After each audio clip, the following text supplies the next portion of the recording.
자비로우신 우리 아버지 하나님 감사합니다. 오늘도 저희들에게 이 귀한 시간 허락해 주신 것을 감사합니다. 오늘 이 말씀을 통해서 또 평상시에 궁금하게 생각하는 것들을 말씀으로 생각해 보려고 합니다.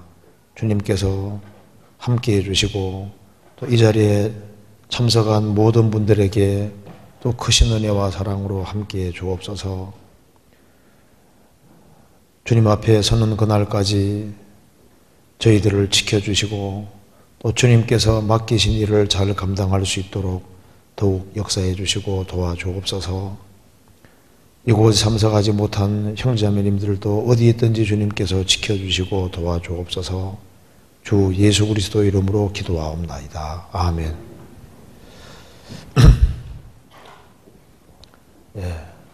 여기 질문이 꽤 여러 개가 있는데 한번 이게 좀 중요한 질문들이 아주 많이 있다고 생각이 듭니다. 같이 한번 생각을 해보겠습니다. 자, 제일 먼저 질문은 에스겔 28장 12절 14절에 나오는 두로 왕은 누구를 말하는지 궁금합니다. 문맥상으로는 성경에 나오던 두로 왕을 말하는 것 같지 않습니다. 좀 찾아봅시다. 에스겔 28장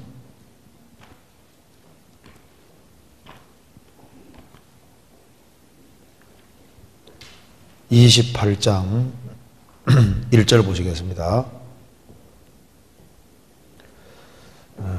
여호와의 말씀이 또 내게 임하여 가라사대 인자야 너는 두로 왕에게 이르기를 주 여호와의 말씀에 내 마음이 교만하여 말하기를 나는 신이라 내가 하나님의 자리 곧 바다 중심에 앉았다 하도다.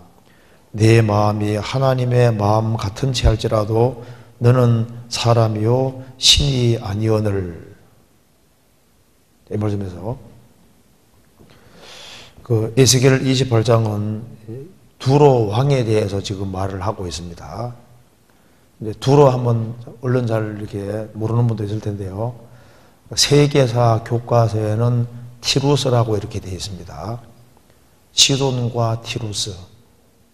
두로입니다. 그래서 이스라엘 조금 위에 가면 이제 두로라는 그 도시가 있는데 도시 국가였습니다. 성경에는 이 두로에 대해서 많은 말씀이 기록이 되어 있는데 두로가 성경에 예언된 대로 기록된 대로 망했습니다. 그래서 성경 에스겔 26장에 이 두로가 너무나도 교만하고 두로 왕도 교만하고 백성들도 교만했기 때문에 하나님께서 이 두로에 대해서 예언하기를 이 두로라는 이 도시는 전부 다 하나님의 물속에 집어넣어 버린다고 예언하시잖아요. 근데 실제로 그렇게 됐습니다. 먼저 이걸 얘기하기 전에 에스겔 26장 한번 보세요. 26장 1절 봅시다. 제 11년 어느 달 초 1일에 여호와의 말씀이 내게 임하여 가라사대 인자야 두로가 예루살렘을 쳐서 이르기를 아하 좋다 만민의 문이 깨어져서 내게로 돌아왔도다 그가 황무하였으니 내가 충만함을 얻으리라 하였도다. 그 예루살렘 그 위쪽에 아주 큰 도시구가 하나 있었는데 바로 두로입니다. 근데 예루살렘이 기원전 586년에 망하니까 너무너무 좋아하는 거예요. 두로 사람들이. 그래서 하나님께서 이 두로에 대해서 어떻게 될 것을 예언하고 있는 겁니다.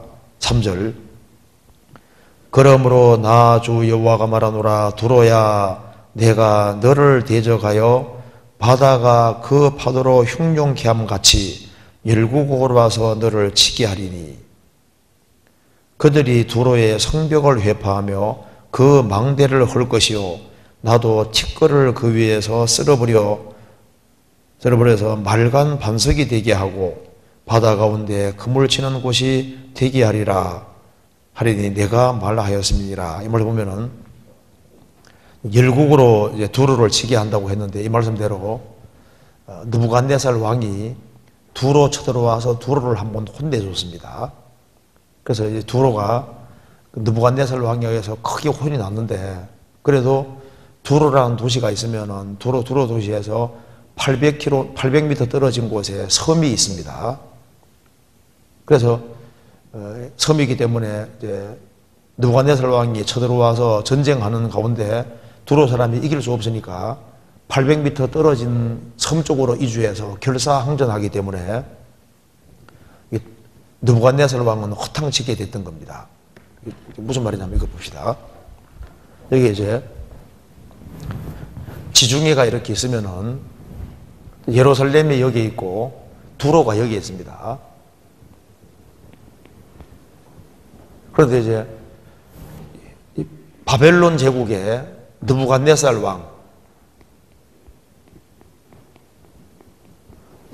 왕이 예루살렘을 멸망시키니까 두로 사람들이 너무너무 좋아하는 겁니다. 그래서 하나님께서 이 두로는 열국이 여러 나라가 쳐들어와서 아주 혼내킨다고 말씀하셨는데, 그 말대로 느부갓네살 왕이 두로를 쳐들어와서 공략했는데 두로에서 800m 떨어진 곳에 섬이 하나 있는 겁니다.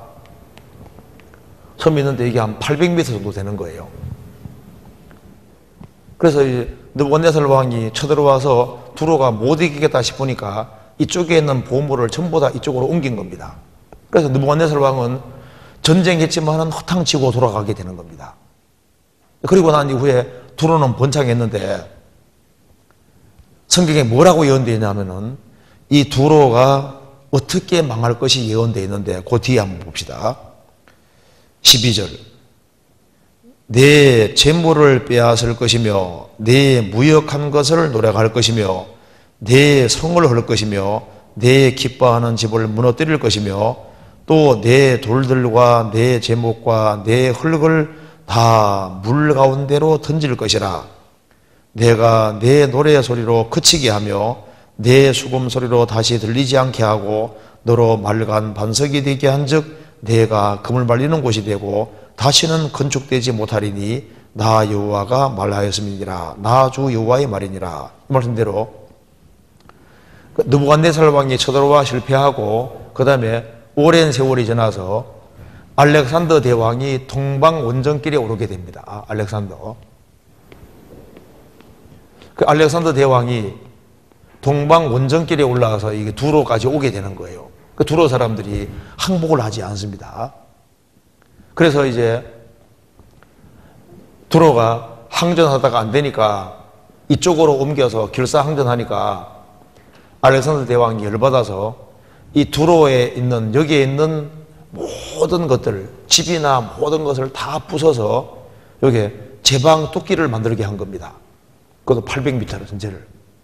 그래서 이쪽에 있는 도시를 전부 다 물속에 다 집어넣으니까 성경에 말한 대로 12절에 내 성을 헐 것이며 집을 무너뜨릴 것이며 내 돌들과 내 제목과 내 흙을 다 물 가운데 던질 것이라. 그러니까 여기 있는 걸 다 물 가운데 던져서 제방 토끼를 딱 만들어 버리니까 이게 맑은 반석이 되고, 그래서 알렉산더가 쳐들어가서 이쪽에를 완전히 박살내 버린 겁니다.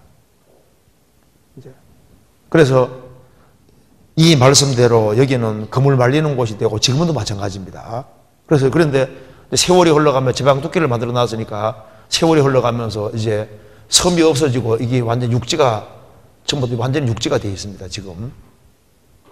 그래서 이제 하나님이 두로 사람들에 대해서 심판하셨는데 이 두로의 왕이 막 교만에 그걸 걸으면서 자기가 마치 신이 체하고 다니엘보다 더 똑똑한 것처럼 이렇게 하는 거예요. 이제 그래서 하나님께서 이제 두로에 대해서 심판할 걸 말씀하시면서 이 파라오, 여기 두로 왕이 하는 짓이 꼭 마귀 하는 짓 비슷하게 했던 겁니다.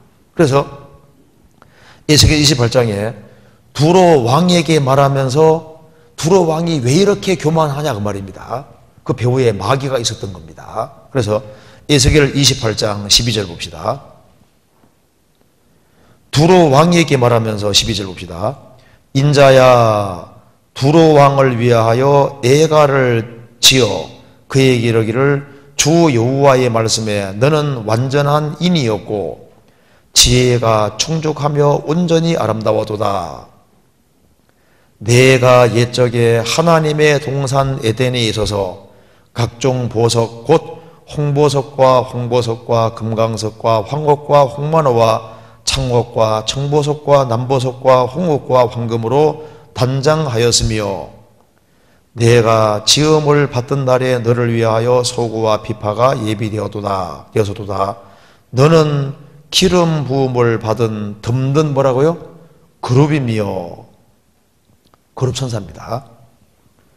내가 너를 세우매 내가 하나님의 성산에 있어서 화강석 사이에 왕래하였었도다. 내가 지음을 받던 날로부터 내 모든 길에 완전하더니 마침내 불의가 드러났도다. 그러니까 두로왕을 얘기하면서 두로왕 배후에 있는 마귀에게 지금 말하고 있는 겁니다. 이거 보면은 알 수 있습니다.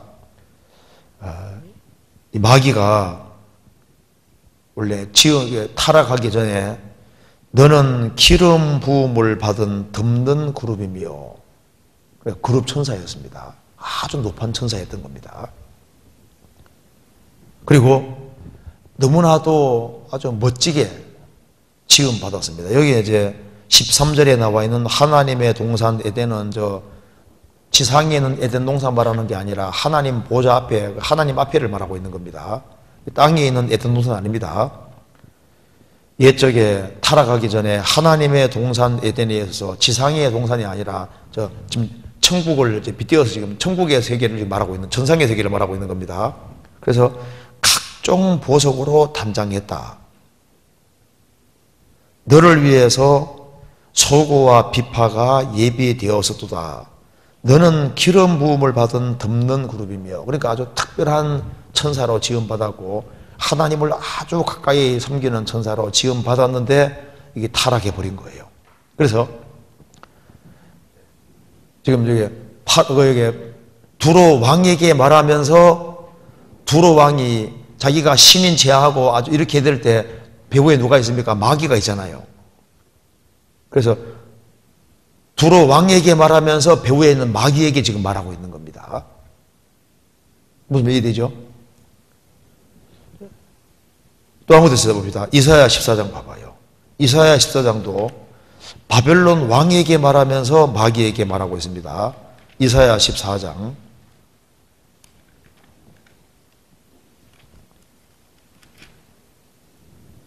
14장 4절입니다. 너는 바벨론 왕에 대하여 이 노래를 지어서 이르기를. 바벨론 왕에게 말하면서 12절에 너 아침의 아들 계명성이여 어찌 그리 하늘에서 땅에 떨어졌으며 너 열국을 엎은 자여 어찌 그리 땅에 찍혔는고. 내가 내 마음에 이르기를 내가 하늘에 올라 하나님의 뭇별 위에 나의 보좌를 높이리라. 내가 북극 지폐의 산 위에 자정하리라. 가장 높은 구름이 올라 지극히 높은 자와 비길이라 하도다. 그러나 이제 내가 음부 곧 구덩이 맨 밑에 빠치우리로다. 바벨론 제국의 왕, 교만의 그걸 달리고 있는 바벨론 제국의 왕에게 말하면서 그 왕 배후에 마귀에게 지금 말하는 겁니다. 그래서 너 아침의 아들 계명성이여, 이 번역이 정확한 번역입니다. 킹 제임스 버전에는 이걸 루시퍼라고 했는데 그 히브리 원문에는 루시퍼라는 말이 안 나옵니다. 그리고 루시퍼는 고유명사가 아닙니다. 원래 히브리에는 아침의 아들 계명성 히엘로 되어 있습니다. 히엘로. 그러니까 원어 자체가 히엘로 되어 있으니까 이 히엘이 원래 계명성 새벽별, 새별을 말하고 있는 거예요. 그래서 보통 천사를 말할 때 성경에서 별로 표현을 많이 하고 있습니다. 그래서 너 아침의 아들 계명성이여, 이 번역이 아주 잘된 번역입니다. 원래 루시퍼는 고유명사가 아닙니다. 이 말 이해되시죠? 일반 명사입니다. 일반 명사. 그냥 새별이에요. 새별. 계명성. 택배를 말하는 겁니다. 루시퍼는 사람 이름, 고유명사 이름이 아니라는 건 아시겠죠? 루시퍼. 편의상 그렇게 부른다 그 말입니다. 네덜란드에서는 루시퍼가 원래 성냥이라는 뜻입니다. 원래 루시퍼가 원래 빛을 밝힌다. 원래 그러니까 밝게 빛난다 그런 뜻인 거예요. 원래 그러니까 루시퍼도 원래 밝게 빛난다 그런 뜻이지 원래 이게 어떤 특정한 어떤 뭐 마귀 자체의 어떤 고유명사가 아니다 그 말입니다. 이해되죠? 그래서 너 아침의 아들 계명성이여 어찌 그리 하늘에서 떨어졌으며 너 열국을 엎은 자여 어찌 그리 땅에 지켰는고. 아담 때부터 세상 끝날 때까지 이 세상의 열국을 개인뿐 아니라 가정뿐 아니라 도시뿐 아니라 세계뿐 아니라 나라뿐 아니라 전 세계를 둘러엎고 배후의 세상을 아수라장으로 만드는 배후에 이 마귀가 있는 겁니다. 그리고 마귀가 되는 아주 근본적인 죄가 여기에 나와 있잖아요. 내가 내 마음에 이르기를 내가 하늘에 올라 하나님의 뭇별 위에 나의 보좌를 높이리라. 내가 북극 지폐의 산 위에 저장하리라. 가장 높은 구름에 올라 지극히 높은 자와 비기리라 하도다. 하나님의 모든 별 위에 나의 보좌를 높이리라. 하나님의 모든 별을 천사들을 말하는 겁니다. 그러니까 하나님이 계시고 천사들이 있는데 자기가 모든 천사들보다 위에 하나님처럼 되려고 했던 겁니다. 그래서 지극히 높은 구름에 올라 가장 높은 구름에 올라 지극히 높은 자와 비기리라.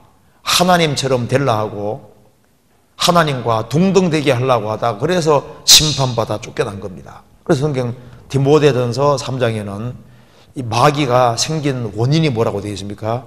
교만. 하나님이 마귀를 정죄한 그 정죄가 교만이고 그래서 교만은 모든 죄의 근간이고 모든 죄의 뿌리는 사실 교만인 겁니다.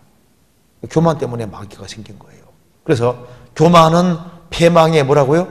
선봉이요 겸손은 종기의 앞잡이니라. 그래서 여기도 이제 바벨론 왕 말하면서 바벨론 왕 배후에 있는 마귀에게 이제 말하고 있는 겁니다. 자, 예수님이 죽으시겠다고 하니까 베드로가 뭐라 그랬습니까? 예수님께 간하면서 주여 그리하지 마옵소서 그 일이 결코 예수님에게 임하지 않을 겁니다 하니까 예수님 뭐라 했습니까? 사탄아 물러가라 그랬죠? 그때 베드로 배후에 누가 있었습니까? 사탄이 잠깐 역사한 거예요. 그러니까 베드로에게 말하면서 베드로 배후에 있는 사탄에게 말하는 사탄아 물러가라 그렇게 말했잖아요. 그러니까 베드로에게 말하면서 배후에 있는 마귀에게 말하는 겁니다. 찾아볼까요? 마태복음 16장 봐봐요.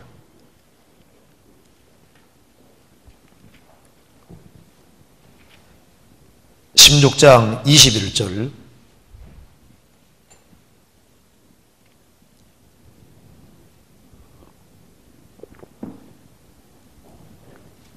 21절 이때로부터 예수 그리스도께서 자기가 예루살렘에 올라가 장로들과 대제사장들과 서기관들에게 많은 고난을 받고 죽임을 당하고 제3일에 살아나야 할 것을 제자들에게 비로소 가르치니 베드로가 예수를 붙들고 간하여 가로되 원문에는 간하여가 꾸짖으라고 되어 있습니다. 꾸짖어.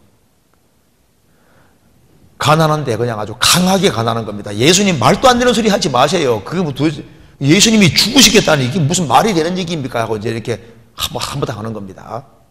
그때 배후에 마귀가 있었던 겁니다.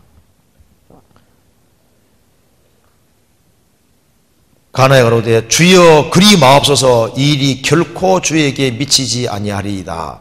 예수께서 돌이키사 베드로에게 이르시되 사단아 물러가라 내 뒤로 물러가라 너는 나를 넘어지게 하는 자로다. 베드로의 배에 누가 있었습니까? 마귀가 있었던 겁니다. 사탄이. 그러니까 베드로에게 말하면서 베드로 배후에 있는 사탄에게 말하는 거예요. 창세기 3장에도 아담 하와가 죄 지을 때 마귀가 뱀을 통해서 아담 하와 유혹했죠. 예수님께서 뱀에게 저주하시면서 뱀 벼구에 있는 사탄에게 저주하신 겁니다. 내가 너로 뱀에게 내가 너로 여자와 원수가 되게 하고 여자의 후손도 너와 원수가 되게 하리니 여자의 후손은 너는 여자 후손의 발꿈치를 상하게 하고 여자 후손은 너의 머리를 상하게 한다고 그러지 않습니까? 그러니까 뱀에게 말하면서 뱀 벼구에 있는 마귀에게 말하고 있는 겁니다. 이해되죠? 그래서 여기 이제 에스겔 28장에 나와 있는 이것이 두로 왕 얘기하면서 두로 왕 벼구에 있는 마귀에게 말하고 있는 겁니다. 그렇게 이해하면 되겠습니다. 이해되시죠? 네. 그 다음 넘어가 봅시다. 요즘 마태복음을 읽으면서 궁금한 점이 있어서 여쭙고 싶습니다. 마태복음 3장 1절, 6절, 11절, 13절의 세례는 어떤 의미인지 궁금합니다. 구원 받은 후에 받는 침례는 아닌 것 같은데요. 회개 세례라는 것이 어떤 의미인지 궁금합니다. 그리고 예수님은 세례를 받을 필요가 없는 분인데 왜 세례를 받으셨는지 그 이유가 궁금합니다. 이게 참 중요한 질문입니다. 이걸 한번 정리해 봅시다. 마태복음 3장 보시겠습니다. 3장 1절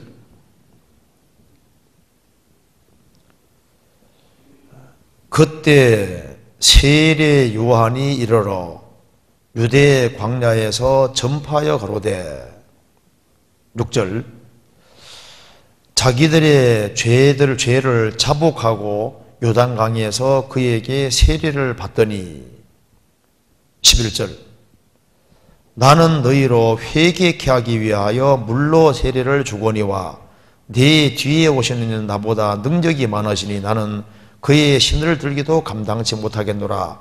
그는 성령과 불로 너에게 세례를 주실 것이요. 13절 이때 예수께서 갈릴리로서 요단강에 이르러 요한에게서 세례를 받으려 하신대. 이제 이런 이 본문 가지고서 질문했습니다. 세례를 이렇게 정리를 잘하는 게 필요합니다. 먼저 예수님보다 6개월 전에 태어난 사람이 세례 요한입니다. 세례 요한은 회개의 세례를 전파했다고 성경이 말하고 있습니다. 그러면 이 세례 요한이 주는 회개 세례란 게 도대체 뭐냐 그 말입니다. 성경 한번 찾아봅시다. 먼저 누가복음 3장 봐봐요.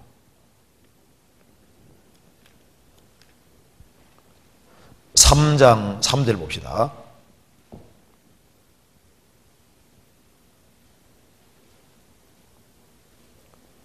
(3장 3절에) 요한이 요단강 부근 각처에 와서 죄 사함을 얻게 하는 회개의 세례를 전파하니.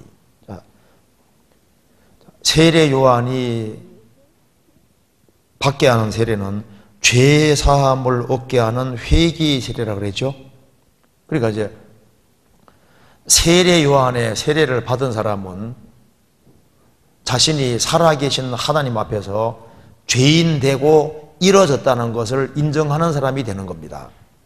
그래서 이제 죄 사함을 얻는 것은 예수님 앞에서 죄 사함을 얻는 거고, 예수님 앞에 죄 사함을 얻기 위해서는 자기 죄를 인정해야 되잖아요. 자기 죄를 인정하는 사람만 세례 요한의 세례를 받는 거고, 세례 요한의 세례 받은 사람은 자신이 하나님 앞에서 죄인이고 자기는 죄 많은 인생이고 이 죄 때문에 심판받을 사람이라는 걸 인정하는 사람이 이 세례를 받는 거예요. 그런데 왜 바리새인과 서기관들은 이 세례 요한의 세례를 안 받았냐 하면은 자신들의 죄를 인정할 수 없었기 때문입니다. 그러니까 세례 요한의 세례를 받았다고 해서 죄가 없어지는 게 아니고, 세례 요한의 세례를 받은 사람은 자기가 이뤄진 죄인이라고 인정하는 사람이라는 증거로 세례 받았다고 말입니다. 그래서 세례 요한의 세례를 받은 사람은 자기 죄를 인정하니까 구세주된 예수님을 만나고 구원받을 수 있게 되는 거예요. 무슨 말 이해되죠? 자, 성경 찾아봅시다. 누가복음 7장 봐봐요. 7장 29절.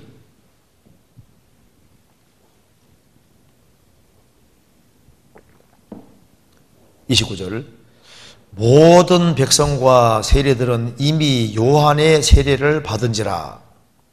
이 말씀을 듣고 하나님을 의롭다 하되 오직 바리새인과 율법사들은 그 세례를 받지 아니한지라 스스로 하나님의 뜻을 저버리니라.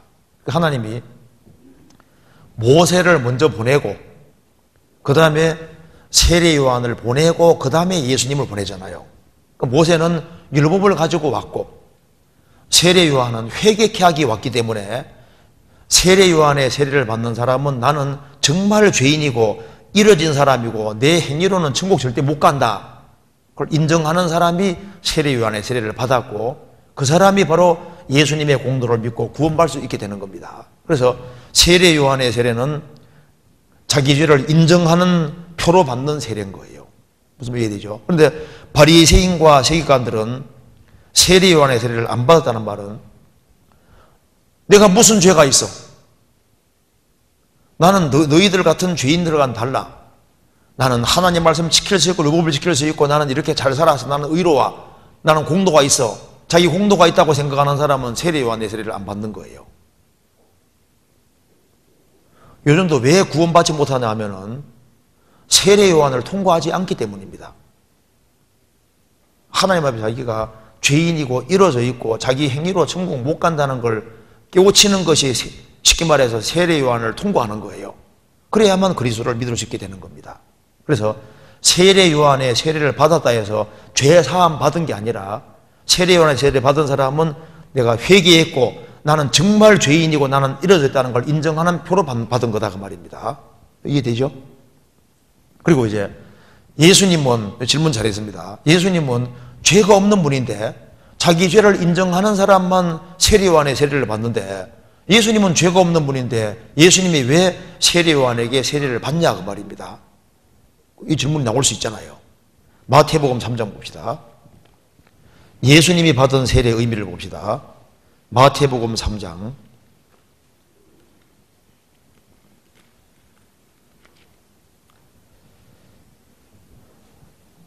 13절.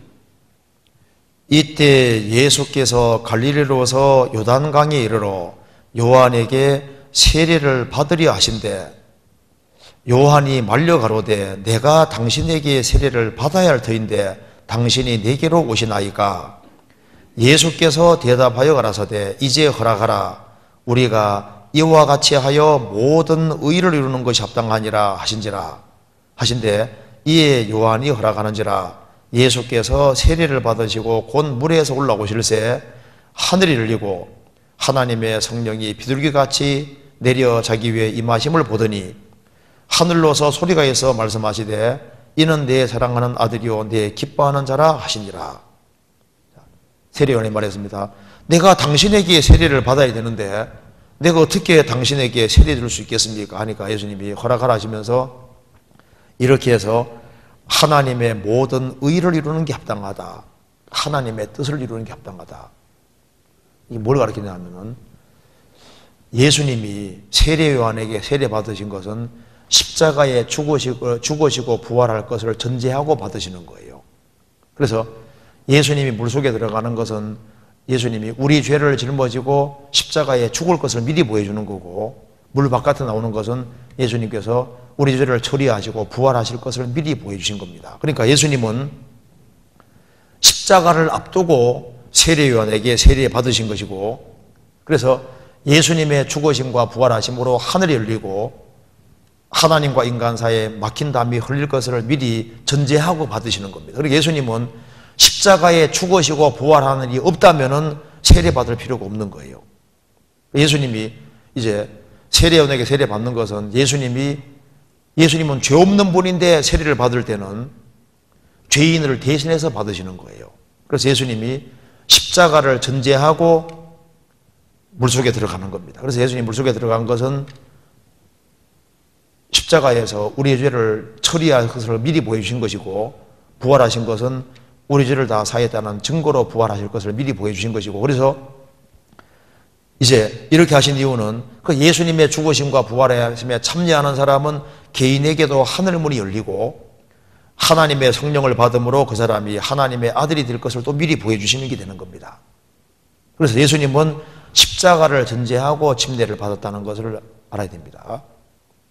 또 한 가지 예수님이 공생의 당시에 예수님 제자들이 세례를 줬잖아요. 그죠? 성경 찾아봅시다. 요한복음 4장입니다.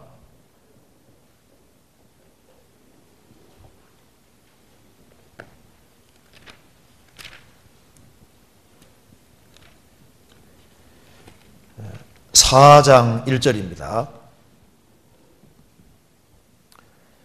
예수의 제자를 삼고 세례를 주는 것이 요한보다 많다 하는 말을 바리새인들이 들은 줄을 주께서 아신지라. 예수께서 친히 세례를 주신 것이 아니요 제자들이 준 것이라. 예수님의 제자들이 세례를 줬습니다. 침례를 준 겁니다. 그러면 왜 예수님의 제자들이 세례를 줬냐 그 말입니다. 그러니까 이 세례 요한이 예수님 제자들이 준 세례는요, 세례 요한의 세례하고 다릅니다.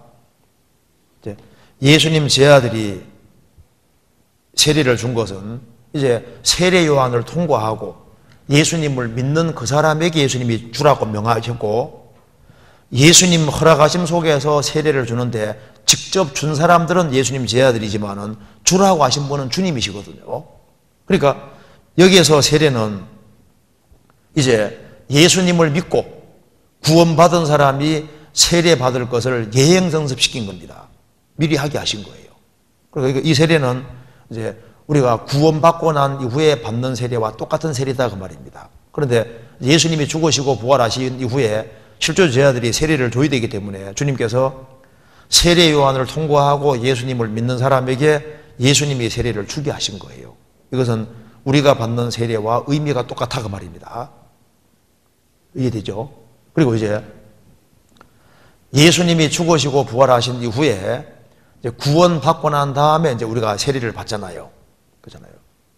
이것은 이제 그 사람에게 구원이 이루어진 사실을 하나님과 사람 앞에서 이제 공적으로 공표하는 겁니다. 그래서 구원받은 사람에게 성경에서 세례를 받으라고 명령을 하신 겁니다. 구원받은 사람은 반드시 뭘 받아야 되는 겁니까? 침례를 받아야 되는 거예요. 마가복음 16장 보시겠습니다.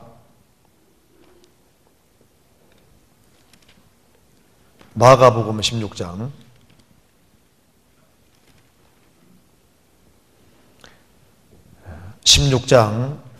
15절.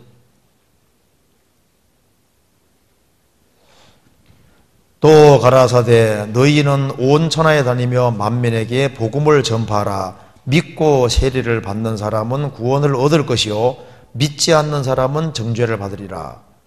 복음 믿고 그 다음에는 반드시 침례를 받아야 됩니다. 주님 명령이잖아요. 저는 구원받고 난 다음에 성경 볼 때마다 이 침례를 받아야 되겠는데 침례 주는 사람이 없는 거예요.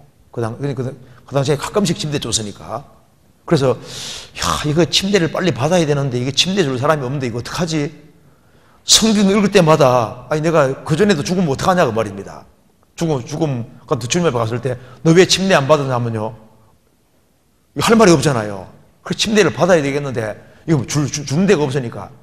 그래서 수양에 있어가지고 얼른 침례 받았거든요. 그 얼마나 감사하든지. 하나님이 주님이 받으라고 했는 걸 안 받아놓으니까 마음이 불안한 거예요. 구원받은 사람은 침례를 반드시 받아야 됩니다.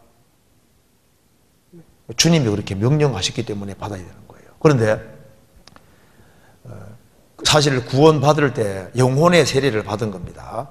그러니까 예수님의 죽으심과 부활하심에 참여해서 실제로 죄가 처리될 때 그때 영혼이 세례를 받았고 영혼이 세례받은 그 사람이 물세례를 외적인 공표로 받는 거예요.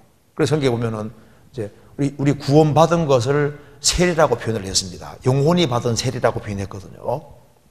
그 사람이 이제 외적인 증거로 외적으로 물침례를 받는 겁니다. 한번 찾아볼까요? 성경 골로새서 2장 봐봐요.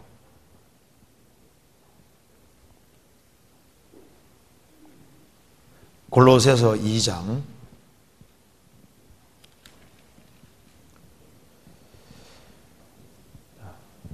11절 보시겠습니다.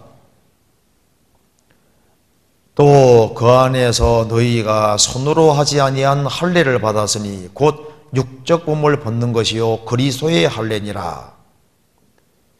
너희가 세례로 그리스도와 함께 장사한 바 되고 또 죽은 자들 가운데 그를 일으키신 하나님 역사를 어떻게 믿음으로 말미암아 그 안에서 함께 일으키심을 받았느니라.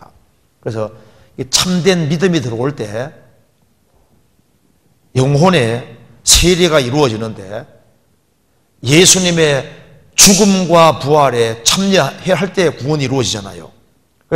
예수 죽음 내 죽음, 예수 부활 내 부활 될 때 예수님의 죽음이 나 때문이고 내 죄를 처리하기 위해 죽었다는 것을 믿음으로 받아들일 때 죄사함이 이루어지면서 성령이 들어오시면서 영혼의 세례가 이루어지고 영혼의 할례가 이루어진 겁니다. 그 사람이 이제 실제로 나는 구원받은 것을 공표하는 것이 바로 이제 물세례입니다. 그래서 물세례 받을 때 이것이 장례식입니다. 장례. 그래서 아담 안에 속한 나는 죽었다는 것을 이제 장례식 치르는 것이 바로 침례인 거예요. 로마서 6장 보시겠습니다.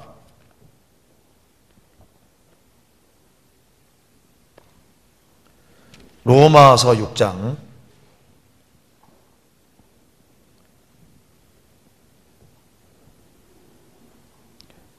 3절입니다.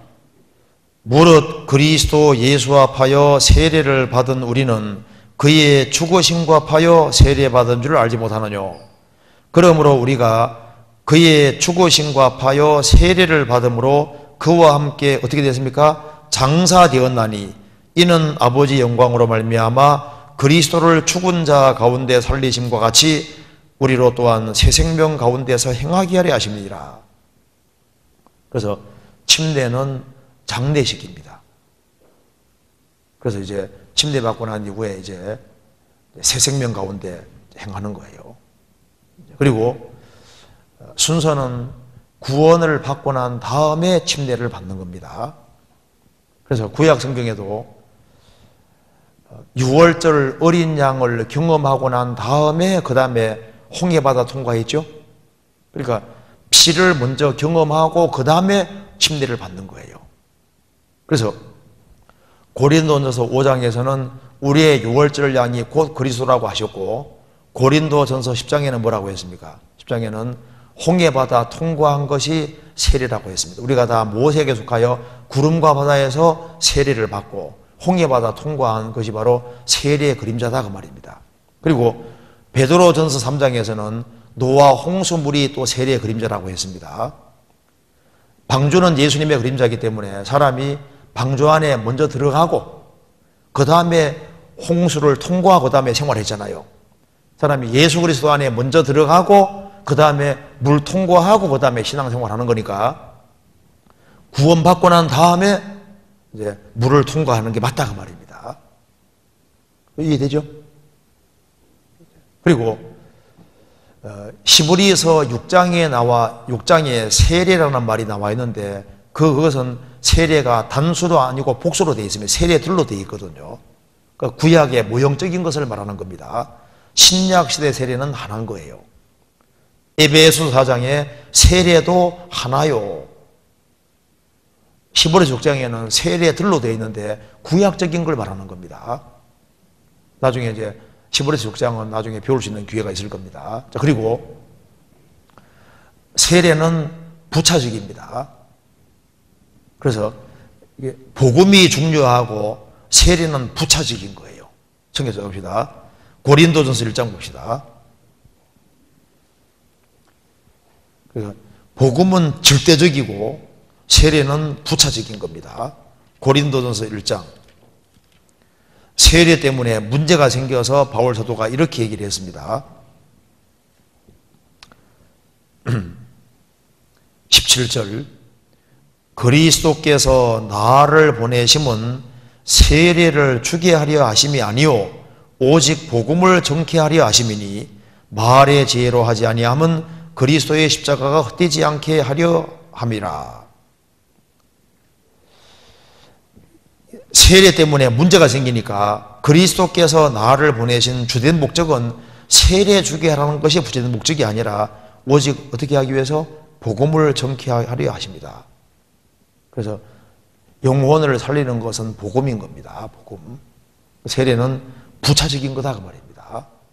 그리고 세례의 방법은 침례입니다. 침례. 그래서 초대교회에 그 유적지를 가보면은 항상 이게 이제 침대 주려고 이게 침대 주려고 이렇게 만들어 놨습니다. 원래 물 속에다 집어넣는 거거든요. 그래서 물 뿌리는 세례는 후대에 생긴 겁니다. 원래는 침대밖에 없었어요.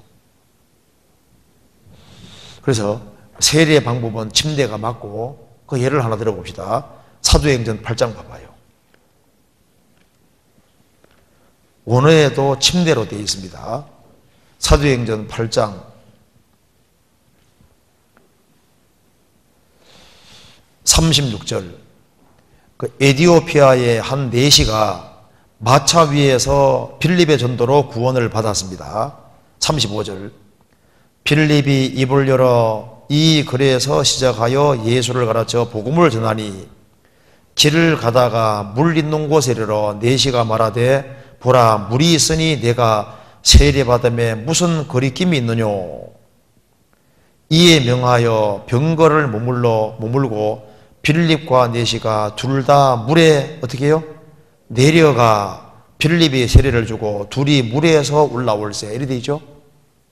그러니까 원래 물이 많은 곳에서 침례를 줬고 물속에 집어넣는 것이 그게 원래 정상적인 방법입니다. 물론 침례를 받지 않고 세례받았다고 해서 지옥 가는 문제는 아니지만은 성경적인 것은 침례가 성경적인 거예요. 이해되죠? 그리고 또 한 가지는 어떤 사람도 말합니다. 어떤 사람은 성령 받는 것과 성령 세례를 분리시키는 사람이 있는데 성령 받는 것과 성령 세례 받는 것은 똑같은 겁니다. 생각 좀 해봅시다. 사도행전 1장 봐봐요.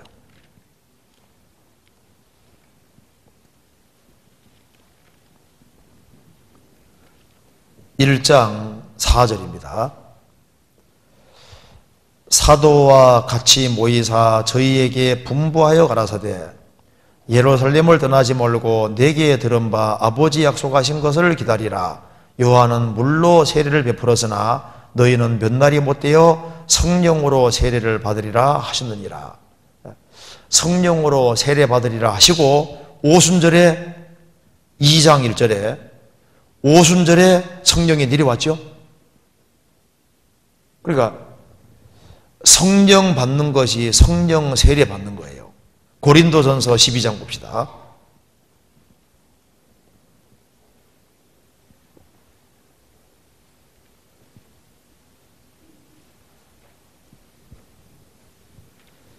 (12장) 13절.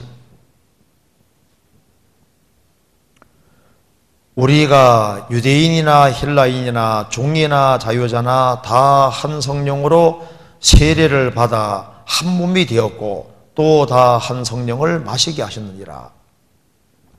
구원 받을 때 성령 받았다, 성령 세례받다 똑같은 말인데 차이가 뭐냐 하면은 성령 받았다는 것은 성령이 개인 속에 들어왔다는 뜻인 겁니다.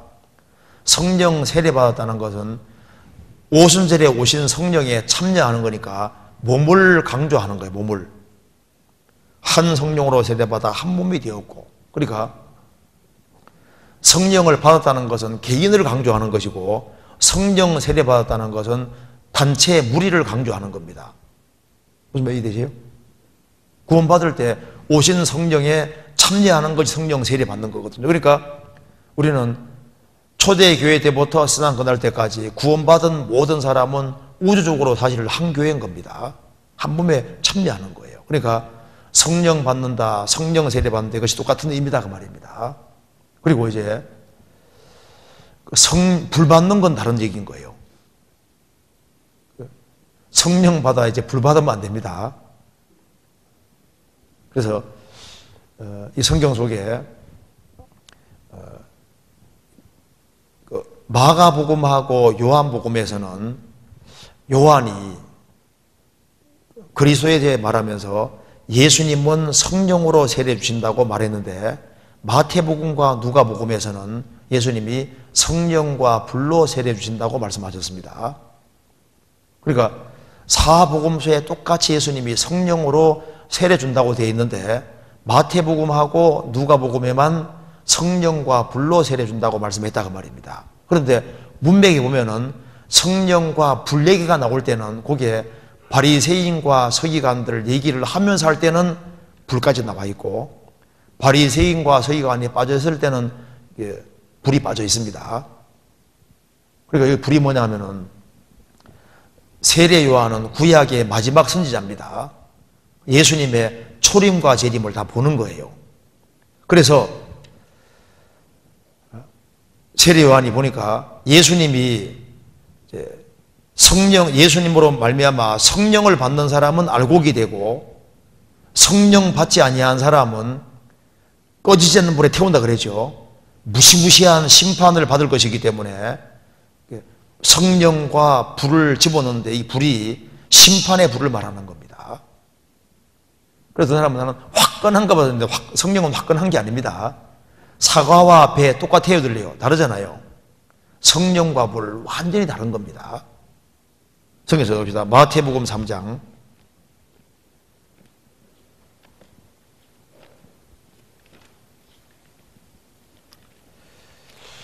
마태복음 3장 11절입니다. 여기 보면요. 7절에 봐봐요. 요한이 많은 3장 7절에 요한이 많은 바리새인과 사두개인이 세례 베푸는 데 오는 것을 보고 이르되 독사의 자식들아 누가 너희를 가르쳐 임박한 멸망을 진도를 피하라 하더냐. 그러므로 회개에 합당한 열매를 맺고 속으로 아브라함이 우리 조상이라고 생각하지 말라. 그렇게 말하면서 11절에 나는 너희로 회개케 하여 물로 세례를 주거니와 내 뒤에 오시는 이는 나보다 능력이 많으시니 나는 그의 신을 들기도 감당치 못하겠노라. 그는 성령과 불로 너희에게 세례를 주실 것이요. 그 다음 같이 읽겠습니다. 손에 키를 들고 자기의 타작마당을 정하게 하사 알곡은 모아 곳간에 들이고 쭉정이는 꺼지지 않는 불에 태우시리라. 예수님은 성령과 불로 세례 주시는데 성령을 받은 사람은 알곡으로 천국 창고에 들어가지만은 너희처럼 회개치 아니한 사람은 예수님께서 불로 너희에게 세례 줄 것이다. 꺼지지 않는 쭉정이는 꺼지지 않는 불에 태우시리라. 여기 불이 안 좋은 말이다 그 말입니다. 본문에서는 안 좋은 말입니다. 이해되세요? 그래서 읽어보시면요 마가복음하고 요한복음에는 불 얘기가 안 나옵니다. 바리새인과 서기관 얘기가 빠져 있거든요. 근데 마태복음 3장, 누가복음 3장에는 바리새인 얘기가 나올 때는 이 불이 거론되고 있는 거예요. 이해되시죠? 자, 그래서 이제 세례에 대해서 이렇게 정리하면 되겠습니다. 세례 요한이 받은 세례는 요한에게 받는 세례는 자신이 죄인 되고 멸망받을 죄인이라는 걸 인정하는 표로 세례를 받는 겁니다. 그 사람은 예수님을 만날 자격이 있는 거예요. 죄사함 받을 수 있으니까. 예수님이 받으신 세례는 십자가에 죽으시고 부활할 것을 전제하고 받은 세례다 그 말입니다. 그 다음에 예수님 제자들이 공생의 당시에 준 세례는 신약시대 세례와 똑같이 세례요한 통해서 회개하고 예수님 믿고 구원받은 사람에게 세례 주는 것을 모델 케이스로 미리 보여준 거고, 신약시대에 구원받은 사람은 죄를 사함받고 난 다음에 구원받았다는 것을 외적으로 표현하는 침례를 받는다 그 말입니다. 그리고 침례는 침례 방법은 물속에 들어가는 것이고, 그리고 침례는 복음보다는 부차적이라고 성경이 말하고 있는 겁니다. 구원받고 난 침례 받는 거예요. 그리고 성령 받는 것과 성령 세례 받는다는 말은 똑같은 말이고, 성경에서 성령과 불을 할 때 불은 심판의 불 쪽을 말하는 것이기 때문에 성령과 불은 완전히 다른 거다 그 말입니다. 그렇게 이해를 해야지 맞는 겁니다. 정리되시죠? 이해되시죠? 그럼 그 다음 넘어가 보겠습니다.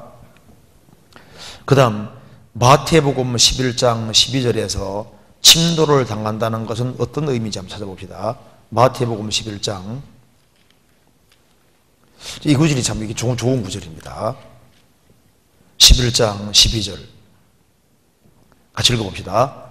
세례 요한의 때부터 지금까지 천국은 침노를 당하나니 침노하는 자는 빼앗느니라. 이게 얼마나 좋은 얘기입니까? 여기 세례 요한의 때부터 지금까지 천국은 침노를 당하나니 침노하는 자는 빼앗느니라. 천국을 침노해서 빼앗는다. 침노란 말이 안 좋은 말이 과격한 말이잖아요. 왜 이 말이 나와 있냐면은 자격이 없기 때문에 하는 자격이 없기 때문에. 천국 들어갈 수 있는 자격이 있는 사람은 한 명도 없는 겁니다. 그 자격이 없기 때문에 자격이 없으니까 머리를 들이미는 거야. 봐달라고. 들이밀고. 그래서 자격이 없지만은 사모하고 침도하듯이 막 사모하고 매달리는 자가 구원받게 될 걸, 천국 차지할 걸 말하는 겁니다. 그래서 죄밖에 지은 게 없지만은 나 좀 살려주시하고 이제 그 강구하고 침도하는 것처럼 있지 않습니까? 적극성을 가지고 매달리면 구원받잖아요. 구원받고 난 다음에도 우리가 자격이 없습니다. 은혜라는 것은 자격이 있어 주는 게 아니잖아요. 구원받고 난 다음에도 원래 천국은 침노하는 자가 빼앗고 간절히 사모하는 사람이 차지했잖아요. 구원받고 난 다음에도 우리가 더 적극적으로 하나님께 나아가야 되는 것이 맞는 거예요. 어떤 사람이 말합니다. 어떤 사람 뭐 일주일 동안 신앙생활 잘할 때는 교회 나올라 그리고 잘 못할 때는 막 교회 안 나올라 그러는데 그게 바르진 않아요. 신앙생활이 잘 안 될수록 더 적극적으로 주님 앞에 나와야 되는 것이 이게 맞는 겁니다. 그렇잖아요. 성경 찾아봅시다. 히브리서 4장.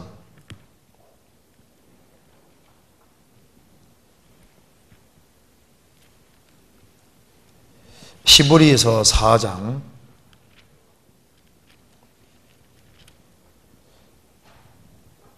4장 15절. 우리에게 있는 대제사장은 우리의 연약함을 체휼하지 아니하는 자가 아니요 모든 일에 우리와 한결같이 시험을 받은 자로되 죄는 없으시니라. 그다음 읽읍시다. 그러므로 우리가 긍휼하심을 받고 때를 따라 돕는 은혜를 얻기 위하여 은혜의 보좌 앞에 담대히 나아갈 것이니라. 은혜가 왜 필요하냐면 부족하니까 필요한 거예요. 자격 없으니까 침노하는 것처럼요. 구원받고 난 다음에도 하나님께 아주 절실하게 막 나아가는 거예요. 나 좀 받아주고 은혜 달라고. 그런 적극적인 게 필요해요. 이게 침노란 말을 하는 이유가 적극성이 필요한 걸 말하고 있는 거예요. 적극성이. 그래야만 신앙생활 잘 할 수 있는 겁니다. 뭐 신앙생활을 누가 힘있게 잘합니까?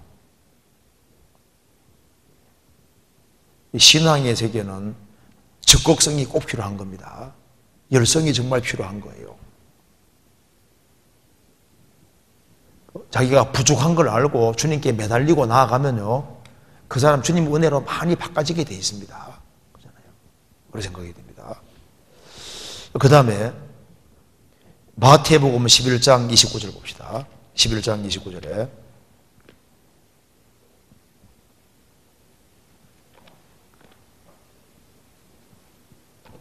(29절) 30절 보시겠습니다.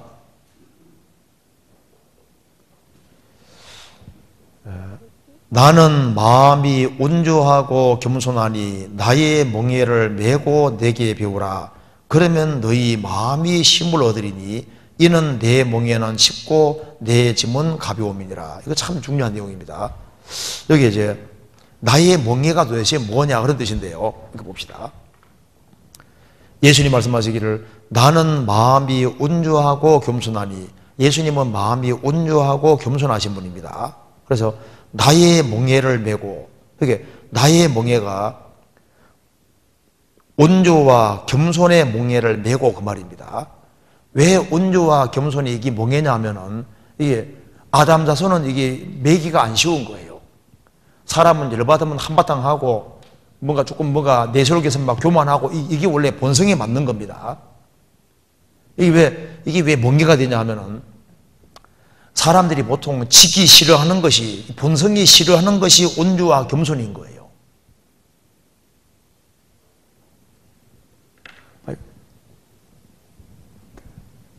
사람이 원래 겸손합니까? 아니잖아요. 사람은 본성적으로 교만한 게 있고 교만한 게 자꾸 올라오잖아요. 그런데 주님께서 나는 주님은 원래 마음이 온유하고 겸손한데 나의 멍에, 여기 나의 멍에라는 것은 여기 온유와 겸손의 멍에를 말하는 겁니다. 매고 내게 배우라. 그러면 뭐가 힘을 얻습니까? 마음이 힘을 얻으리니. 이 말이 맞는 겁니다. 그래서요, 이게 왜 사람들이 마음이 못이냐 하면은 보세요. 이 사람 마음에 쉼이 있고 평안이 있으려면은 반드시 있어야 될 것이 있는데 이게 바로 겸손, 남자춤입니다. 겸손. 그래서 마음을 탁 낮추고 진짜 겸손할 수 있으면은 마음에 쉼이 있는 거예요. 그런데 마음이 교만해지면은 남이 나보다 잘 되는 것을 이거 꼴을 못 보는 거예요. 그래서 이제 나보다 뭔가 남이 잘난 것이 보이면요, 이게 눈에 가시처럼 보이고, 그러니까 마음이 쉴 수가 없다니까요. 근데 마음을 확 낮추는 사람은 마음에 안식 있고 쉼이 있을 수 있는 거예요. 그렇지 않습니까? 그래서 교만한 사람은 마음이 못 쉽니다. 그리고 이 온유라는 것은 하나님의 뜻을 알고 뜻이면은 묵묵히 그 하나님 뜻을 따라 묵묵히 말없이 걸어가는 이것이 겸손이거든요. 왜? 왜냐하면 하나님의 뜻 앞에서 묵묵히 쭉 주님 뒤를 따라가면은 거기에 대해서 주님이 보상해 주시니까 그걸 믿는 사람은 쉴 수 있는 거예요, 마음이. 그래서 나의 멍에를 메고 내게 배우라. 그래서 겸손과 온유의 멍에를 매야만 주님을 정말 배울 수 있는 겁니다. 그래서 겸손한 마음을 가지지 아니하면은 주님을 배울 수가 없잖아요. 그래서 겸손과 온유의 멍에를 메고 내게 배우라고 말씀하신 겁니다. 그래야만 너희 마음이 쉼을 얻으리라. 그래서 이는 내 멍에는 쉽고, 겸손과 온유 멍에, 사실 생각해보면 정말 쉬운 겁니다. 쉽고, 그리고 내 짐은 가벼움이니라. 주님은 그 사람에게 감당할 이상의 짐을 지우지 않으시잖아요. 그래서 여기 나의 멍에라는 것은 바로 겸손과 온유의 멍에를 말하는 겁니다. 이제 여기 질문을 한번 생각해 봅니다. 다른 질문 생각해 봅니다. 출애굽기 24장 12절, 출애굽기 31장 18절, 사도행전 7장 53절에 십계명은 하나님이 직접 주신 것으로 알고 있는데, 그런데 사도행전에서는 천사가 전해준 율법이라고 이렇게 말하고 있는데 어떻게 이해되겠냐고 하는 질문입니다. 한번 찾아봅시다. 출애굽기 24장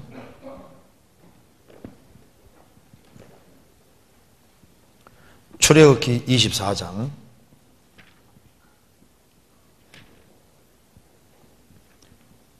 12절.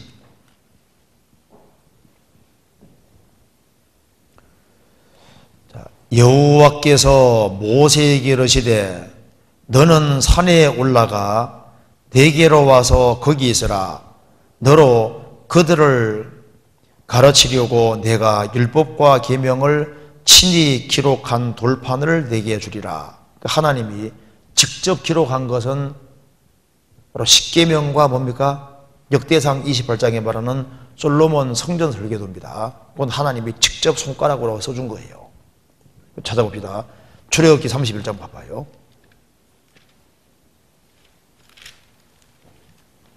31장 18절 같이 읽어보겠습니다. 여호와께서 시내산 위에서 모세에게 이르시기를 마치신 때에 증거판 둘을 모세에게 주시니 이는 돌판이요 하나님이 친히 쓰신 것이더라. 친히 2번 밑에 뭐라 했습니까? 손가락으로. 하나님이 손가락으로 직접 쓰신 것은 십계명입니다. 그래서요, 우리가 다른 증거 없이 십계명만 자세히 읽어보면요, 인간이 쓴 것이 아닙니다. 여기 이제 십계명 딱 보면요, 이건 하나님만 저지를 수 있는 거예요. 왜냐하면 인간이 범하는 모든 죄를 십계명에 완벽하게 딱 요약해 놨습니다. 하나님께 대한 계명 4개, 가정에 대한 계명 하나, 이웃에 대한 계명 5개 딱 해서, 인간이 범하는 죄가 아무리 복잡해도 십계명에 다 들어갑니다. 신기해요. 한번요 십계명을 다시 한번 집에서 읽어보시면요, 이건 절대 인간이 줄 수 있는 게 아니라는 걸 알 수 있습니다. 그래서 하나님의 손가락에 나와서 직접 썼다 그 말입니다. 근데 질문은, 분명히 십계명을 하나님이 쓰셨고 성경에서 써서 하나님이 모세에게 줬다고 되어 있지 않냐 그 말입니다. 그런데 난데없이 신약에 오면은 이걸 천사가 모세에게 줬다고 되어 있다 그 말입니다. 그럼 뭐가 맞는 얘기냐? 둘 다 맞는 얘기죠. 하나님이 직접 썼고, 그 다음에 하나님이 모세에게 줄 때는 천사들을 통해서 줬다고 성경에 그렇게 되어 있는 거예요. 성경 몇 군데 한번 찾아봅시다. 먼저 사도행전 7장 봐봐요. 스데반의 한 얘기 봅시다. 사도행전 7장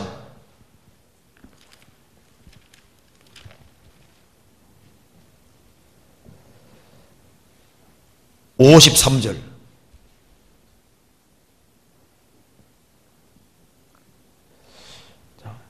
같이 읽어봅시다. 너희가 천사에 전한 율법을 받고도 지키지 아니하였도다 하니라. 여기 너희가 천사에, 이게 헬라 원문에 복수로 되어 있습니다. 너희가 천사들의 전한 율법을 받고도 복수로 되어 있거든요. 그러니까 하나님이 직접 쓰셨고 천사들을 통해서 모세에게 줬으니까 아마 천사들이 모세에게 줄 때 하나님이 쓰셨고 아마 2천사 이상이 십계명을 가지고서 모세에게 전해준 겁니다. 그래서 천사들로 되어 있거든요. 그런데 찾아볼까요? 갈라디아 3장 보시겠습니다. 더 정확히 나와 있죠? 갈라디아 3장 봐봐요. 갈라디아 3장 19절을 보시겠습니다. 19절. 그런즉 율법은 무엇이냐? 범법함을 인하여 더한 것이라. 천사들이죠. 천사들로 말미암아 중보, 모세라는 중보의 손을 빌어 이스라엘 자손에게 베푸신 것인데 약속하신 자손이 오시기까지 있을 것이라. 율법은 뭐냐? 하나님이 천사들로 말미암아 중보, 신명교장에 모세가 중간에 서서 중보 역할을 했다고 했습니다. 천사들을 통하여 말미암아 모세라는 중보의 손을 빌어 이스라엘 자손에게 베푸신 것인데 약속하신 자손 예수님이 오시기까지 있을 것이라. 이거 이해되죠? 그러니까 하나님이 쓰셨고, 그리고 모세에게 주실 때 천사들을 통해서 주셨으니까 천사가 간접 역할을 한 것이 맞다 그 말입니다. 그리고 요한계시록도 마찬가지입니다. 주님이 직접 말씀하셨는데 주님이 천사들을 통해서 이렇게 사도 요한에게 줬다고 되어 있잖아요. 천사가 사용이 됐습니다. 계시록 1장 찾아봅시다. 요한계시록 1장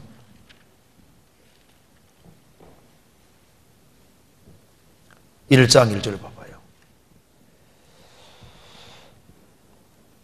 예수 그리스도의 계시라. 이는 하나님이 그에게 주사 반드시 속히 될 일을 그 종들에게 보이시려고 그 천사를 그 종 요한에게 보내어 지시하신 것이라.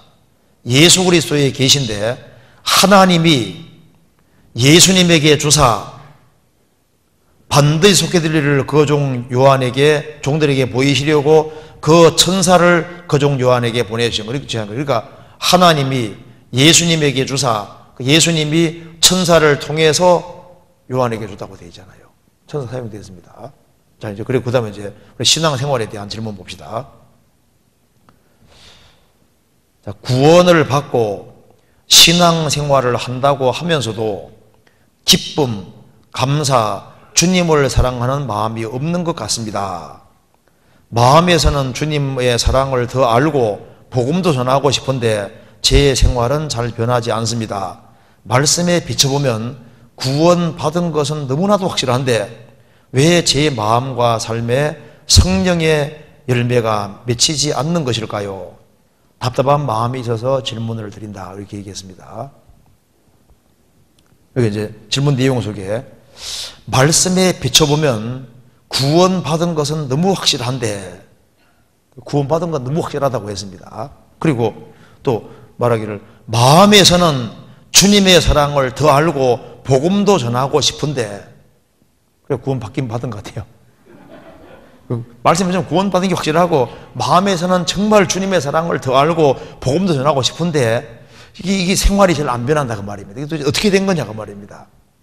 이제 그래서 구원받은 사람은 주님의 사랑을 더 알고 복음 전하고 싶은 마음이 있잖아요. 근데 여기 이제 질문이 참 이게 좋은 질문입니다. 그런데 마음은 그런데 실제 삶은 그렇지 못하다. 생활이 잘 안 변한다 그 말입니다. 그렇기 때문에 갈등이 생기는 거잖아요.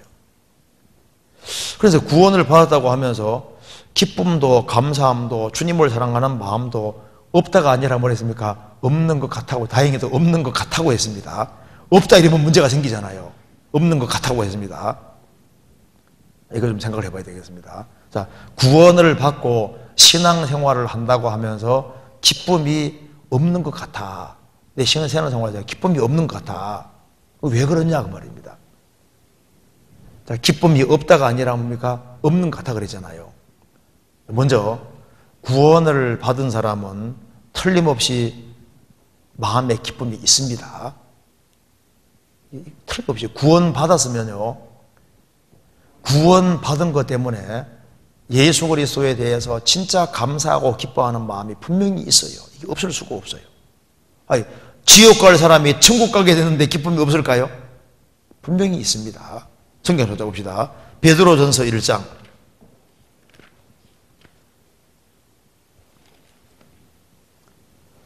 8절 9절입니다. 8절 9절 예수를 너희가 보지 못하였으나 사랑하는도다. 이제도 보지 못하나 믿고 말할 수 없는 영광스러운 즐거움으로 기뻐하니 믿음의 결국 곧 영혼의 구원을 받음이라. 구원받은 사람은 진짜 그리스도를 사랑하는 마음이 있고 믿고 말할 수 없는 영광스러운 즐거움으로 기뻐한다. 기쁨이 있다 그 말입니다. 그런데 이제 그러나 삶에서 기쁨이 없는 것 같아. 도대체 이유가 도대체 뭐냐 그 말입니다. 구원받으면 기쁨이 있는데 왜 기쁨이 없느냐. 먼저 생각해 봅시다. 항상 기쁘다는 것은 비성경적입니다. 성경에서 항상 기뻐하라 그랬지 항상 기쁘다고는 안 돼 있거든요. 그리고 구원을 받은 사람도 여러 가지 어려움이 있으면은 잠깐 또 근심이 되는 것이 맞는데 어려움이 있는데도 불구하고 잠깐의 근심도 없다. 그거 조금 약간 좀 이상합니다. 성경에서는 잠깐 근심이 있다고 되어 있거든요. 갑자기 어려움이 닥치면 마음에 근심이 생기잖아요. 자식이 곁길로 간다. 구원받아도 근심이 생기죠. 상황에 따라서 잠깐 근심이 생길 수 있습니다. 베드로전서 1장 봐봐요. 6절에 그러므로 너희가 이제 여러 가지 시험을 인하여 잠깐 근심하게 되지 않을 수 없었으나 오히려 거기 기뻐하도다. 잠깐 근심하게 되지 않을 수 없다. 여러 가지 시험이 오면은 잠깐의 근심이 옵니다. 그렇지만은 왜 기뻐하냐면은 그 시험이 좋아 기뻐하는 게 아니고 그 시험이 주어지지만은 그로 말미암아 주어질 결과들을 생각하니까 기뻐할 수 있는 겁니다. 7절에 너희 믿음의 시련이 불로 연단하여도 없을 금보다 더 귀하여 예수 그리스도 나타나실 때 칭찬과 영광과 존귀를 얻게 하려 하심이니라.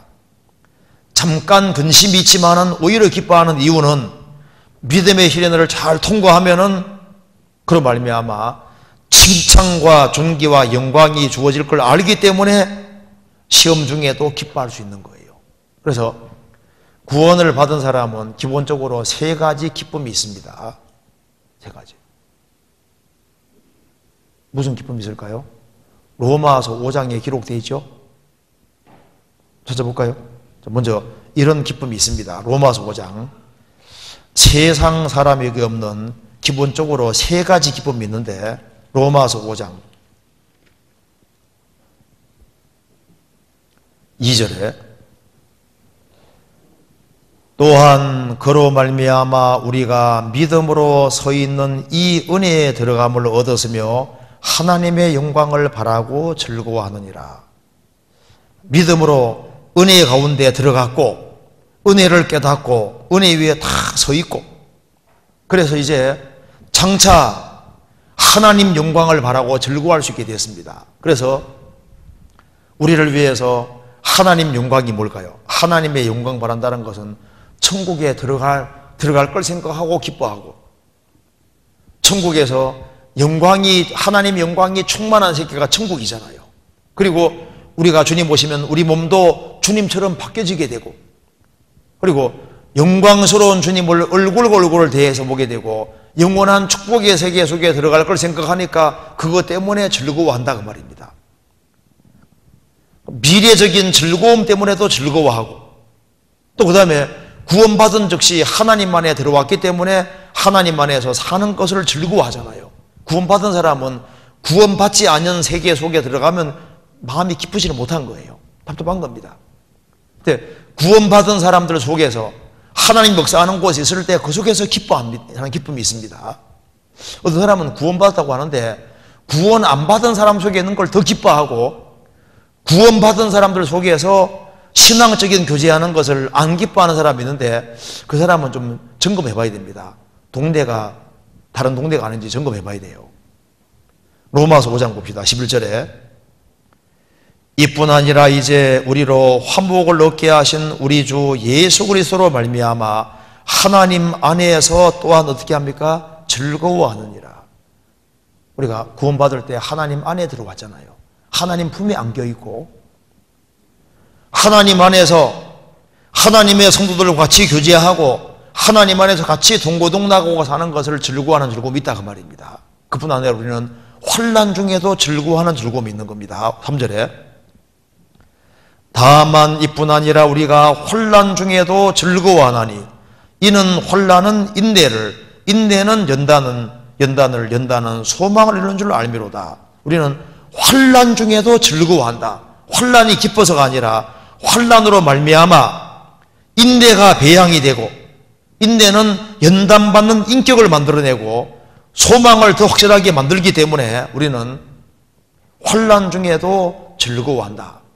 그래서 구원받은 사람은 구원받아서 하나님 안에 살기 때문에 즐거워하고 미래적인 하나님 영광 바라고도 즐거워하고 현재의 환난 중에도 결과 생각하고 기뻐하는 기쁨이 있다 그 말입니다. 그런데 여기 이제 구원을 받았다고 생각이 드는데 그런데 여기 이제 질문한 내용은 별로 기쁘지 않은 것 같아 그 말입니다. 왜 그러느냐? 자, 먼저 구원받은 것이 확실한 사람에게는 기쁨이 있는데 구원받은 기쁨이 있잖아요. 기쁨이 있는데 그 기쁨과 즐거움이 없는 것 같아. 없는 게 아니라 없는 것 같아.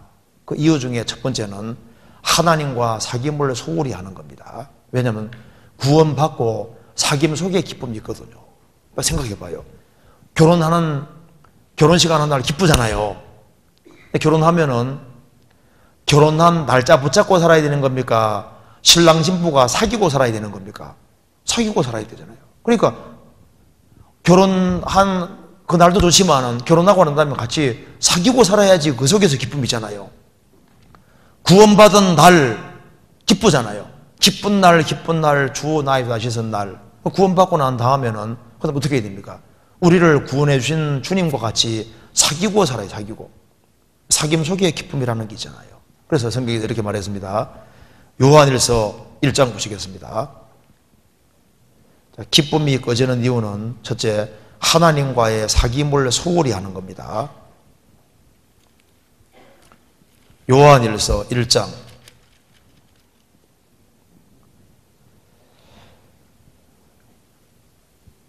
3절입니다. 우리가 보고 들은 바를 너희에게도 전함은 너희로 우리와 사귐이 있게 하려 함이니 우리의 사귐은 아버지와 그 아들 예수 그리스도와 함께함이라. 그 다음 읽겠습니다. 우리가 이것을 너희에게 쓰면 우리의 기쁨이 충만케 하려 함이로다. 우리의 사귐은 아버지와 그 아들 예수 그리스도와 함께함이라. 우리가 좋은 사람하고 사귀면 기쁨이 생기잖아요. 사귐 속에 정말 기쁨이 있는데, 하나님 아버지와 그 아들 예수 그리스도와 함께 사귐이 있을 때 그 사귐 속에는 기쁨이 있다 그 말입니다. 그래서 이 부모 결혼하고 이제 자식이 태어났으면은요, 아버지 어머니하고 이제 잘 사귐이 되면 그것은 기쁨이잖아요. 그런데 이 기쁨이 그럼 언제 꺼지느냐? 5절에 우리가 저에게서 듣고 너희에게 전하는 소식이 이것이니 곧 하나님은 빛이시라. 그에게는 어둠이 조금도 없으시니라. 만일 우리가 하나님과 사귐이 있다 하고 어두운 가운데 행하면 거짓말을 하고 진리를 행치 아니함이거니와 저가 빛 가운데 계신 것 같이 우리도 빛 가운데 행하면 우리가 서로 사귐이 있고 그 아들 예수의 피가 우리를 모든 죄에서 깨끗하게 하실 것이요.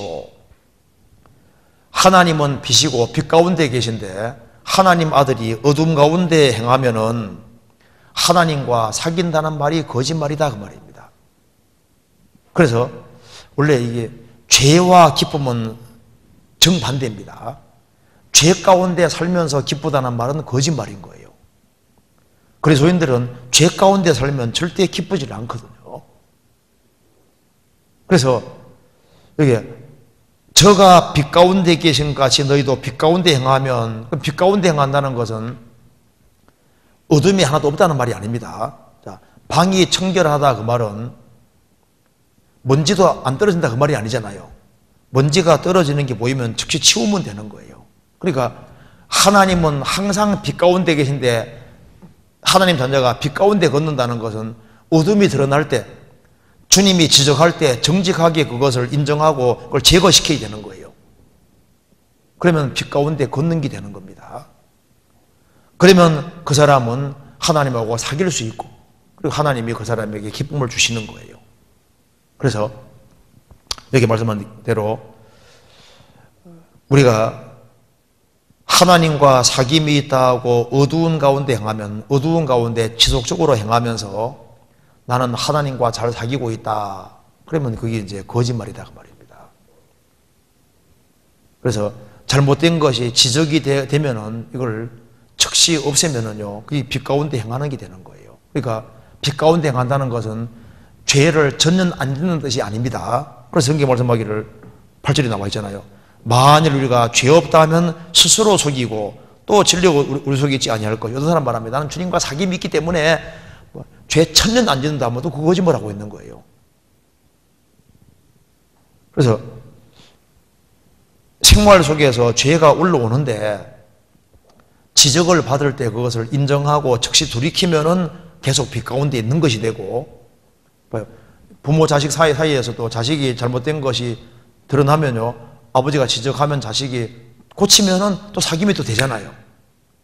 그런데 잘못된 것을 계속 고집하면은, 그러면은 자녀 마음속에 기쁨이라는 게 사라지게 되는 거예요. 그래서 왜 안 기쁨 같아? 그건 하나님과 사귐을 소홀히 하는 것이 원인이 되고, 또 한 가지는 죄를 가까이 하면은 기쁨이 꺼지게 되어 있습니다. 그래서 성경에서 봅시다. 시편 97편 봐봐요. 이렇게 되어 있죠. 시편 97편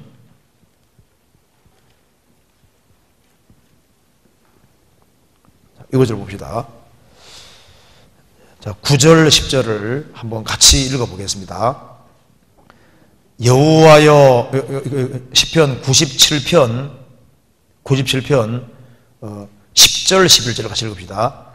여호와를 사랑하는 너희여 악을 미워하라. 저가 그 성도의 영혼을 보존하시나 하사 악인의 손에서 건지시느니라. 의인을 위하여 빛을 뿌리고 마음이 정직한 자를 위하여 기쁨을 뿌려도다. 하나님께서는 의인을 위해서 빛을 뿌려주니까 의인은 인생을 헤매지 않게 되는 겁니다. 빛 가운데 살게 도와주시니까. 그리고 의인 정직한 자를 위해서 기쁨을 뿌려도다 되죠.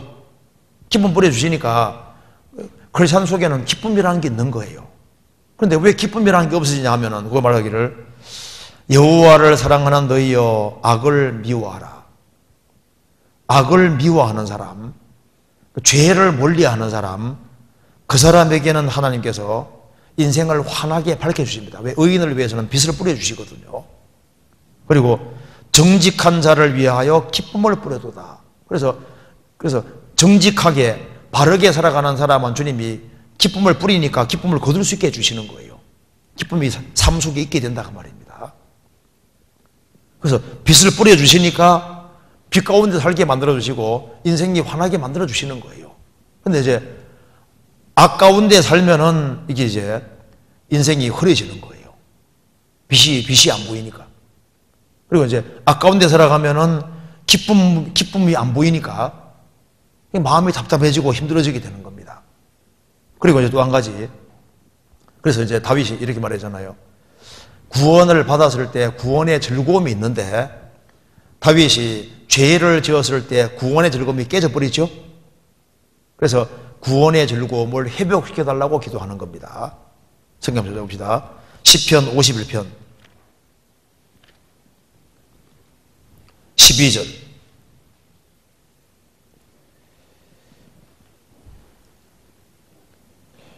주의 구원의 즐거움을 내게 회복시키시고 자원하는 심령을 주사 나를 붙드소서. 그러하면 내가 범죄자에게 주의 도를 가르치리니 죄인들이 죽게 돌아오리이다. 구원받은 사람은 죄를 지으면 구원이 없어지는 것이 아니라 뭐가 없어집니까? 주의 구원의 즐거움을 내게 회복시키시고 구원의 즐거움이 깨져버리는 거예요. 구원받은 사람이 죄 지으면 구원이 없어지는 게 아니라 뭐가 없어진다?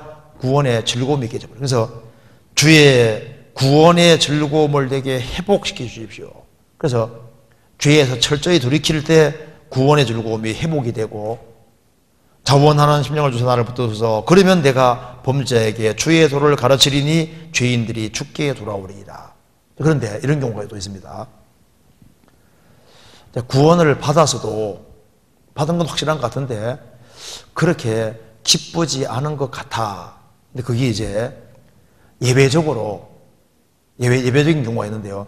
성품상 다른 사람보다 기뻐하는 하고 즐거워하는 것이 적은 사람들이 드물게 있습니다. 뭐 특별히 죄 짓는 건 아닌데 다른 사람보다 좀 기뻐하고 즐거워하는 부분 자체가 굉장히 약한 사람이 드물게 있어요. 그게 이제 가정 백그라운드 때문에 그럴 수 있거든요. 약간 이제 기질적으로 좀 우울한 기질이지 않습니까? 그런 기질이 있는 사람이 있어요. 그래서 나 구원받은 게 확실한데 아무리 봐도 그게 안 기쁜 거예요. 그게 기쁘지 않은 겁니다. 그래서 이제 이 가정적으로 무슨 이제 고리가 생겼다든가 어릴 때부터 자라오면서 무슨 가정적인 환경에 무슨 큰 어려움이 있었다든가 뭐 사랑을 받지 못했다든가 무슨 어떤 백그라운드가 있기 때문에 그래서 구원 받긴 받았는데 아무리 봐도 다른 사람하고 좀 다르다 그 말입니다. 그래서 이제 갈등하는 사람이 예외적으로 있는 경우가 있습니다. 그리고 또 한 경우는 누가복음 7장에 보면은 이제 예수님 말씀하시기를 우리나라 바꾸면은 1,500만 원 빚진 사람하고 150만 원 빚진 사람이 있는데 둘 다 못 갚아서 탕감해 줬다. 그럼 누가 갚아준 사람 사랑하겠느냐 하니까 제 생각에는 많이 탕감받은 자니이다 라고 베드로가 대답했잖아요. 예수님 말씀하시기를 내 판단이 옳다도 하시면서 이렇게 말했습니다.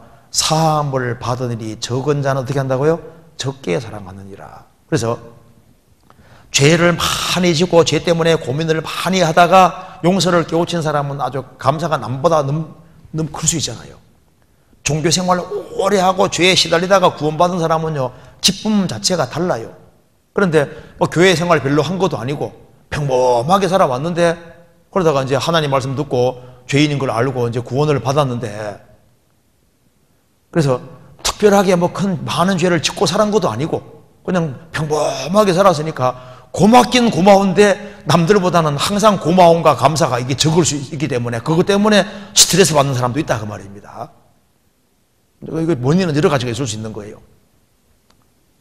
어쨌든 간에 이제 구원을 받았을 때 기쁨이 있는 게 이게 정상인데 예외적으로 그런 케이스가 있을 수 있거든요. 그리고 이제 보통 평이하게 살아온 사람들은 남들보다 기쁨이 그렇게 크지 않은 그런 경우는 있을 수 있는 겁니다.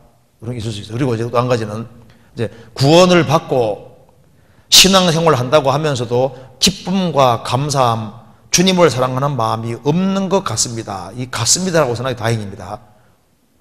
감사함이 없다 이러면 감사함이 없을 수가 없죠. 없는 것 같습니다. 감사함이 있어요. 구원받은 게 확실한 사람은 감사한 마음이 있습니다. 그리고 여기 말하기를 마음속에 주님의 사랑을 더 알고 복음 전하고자 하는 마음이 있다 그랬잖아요. 마음에 감사함이 있습니다. 그래서 은혜를 받으면은 감사가 있게 돼 있는 거예요. 감사가 적은 것은 은혜를 적게 받고 있다는 얘기가 될 수 있는데, 그럼 은혜는 누구에게 내려옵니까? 겸손한 자에게 은혜가 있다 그랬잖아요. 그래서 지금보다 마음을 좀 더 낮추고, 그리고 마음을 더 낮추면요 감사할 것이 얼마나 많은지 알게 됩니다. 우리가요 기뻐할 것이 얼마나 많은지 알 수 있는 거예요. 구원받은 거 하나하나 때문에 얼마나 감사하고 얼마나 기뻐할 것이 많은지 알 수 있는 겁니다. 그래, 마음을 낮추면요 모든 것이 감사 조건이 되는 겁니다. 그러니까 이런 별로 감사하는 마음도 없는 것 같다. 그러면 이것은 특별히 환경적으로 무슨 낮아지는 상황 같은 게 하나도 안 생기든지, 너무나도 삶이 편리하든지, 자식을 다 키워서 특별히 힘들 일도 없다든가, 이렇게 하니까 무덤덤하게 되는 그런 게 있을 수 있잖아요. 그리고 또 주님을 사랑하는 마음이 없는 것 같습니다. 없다가 아니라 없는 것 같습니다. 구원받은 사람은 주님 사랑하는 마음이 있죠. 구원받을 때 성령이 들어오시면서 하나님 사랑이 부어졌고 구원받을 때 사랑이 있습니다. 그런데 처음 사랑을 버리는 경우가 있잖아요. 그럴 때는 어디서 떨어졌는지를 조사해 봐야 됩니다. 떨어진 곳이 있거든요. 구원받을 때 사랑이 주어졌는데 처음 사랑을 버렸느니라, 계시록 2장에 나와 있는 말씀대로 어디서 떨어진 걸 생각하고 회개하여 처음 행위를 가지라. 어디서 떨어진 지점이 있는 거예요. 신앙 체크를 해봐야 됩니다. 사랑이 식었을 때는 분명히 원인이 있는 겁니다. 포도원을 허는 작은 여우들을 잡으라는 말씀대로 마음속에 잘못된 죄들, 숨은 죄들이 있을 수 있으니까 그걸 잘 가려서 처리해야 되고, 그리고 혹시 내 마음속에 세상 사랑하는 마음이 들어오지 않았는지도 점검해 봐야 됩니다. 왜? 세상 사랑하는 마음이 들어오면은 아버지 사랑이 없으니까 주님 사랑에서 멀어질 수 있는 거예요. 요한일서 5장 봅시다. 요한일서 2장.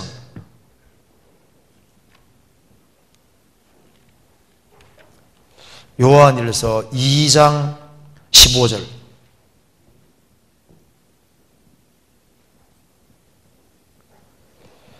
이 세상이나 세상에 있는 것들을 사랑치 말라.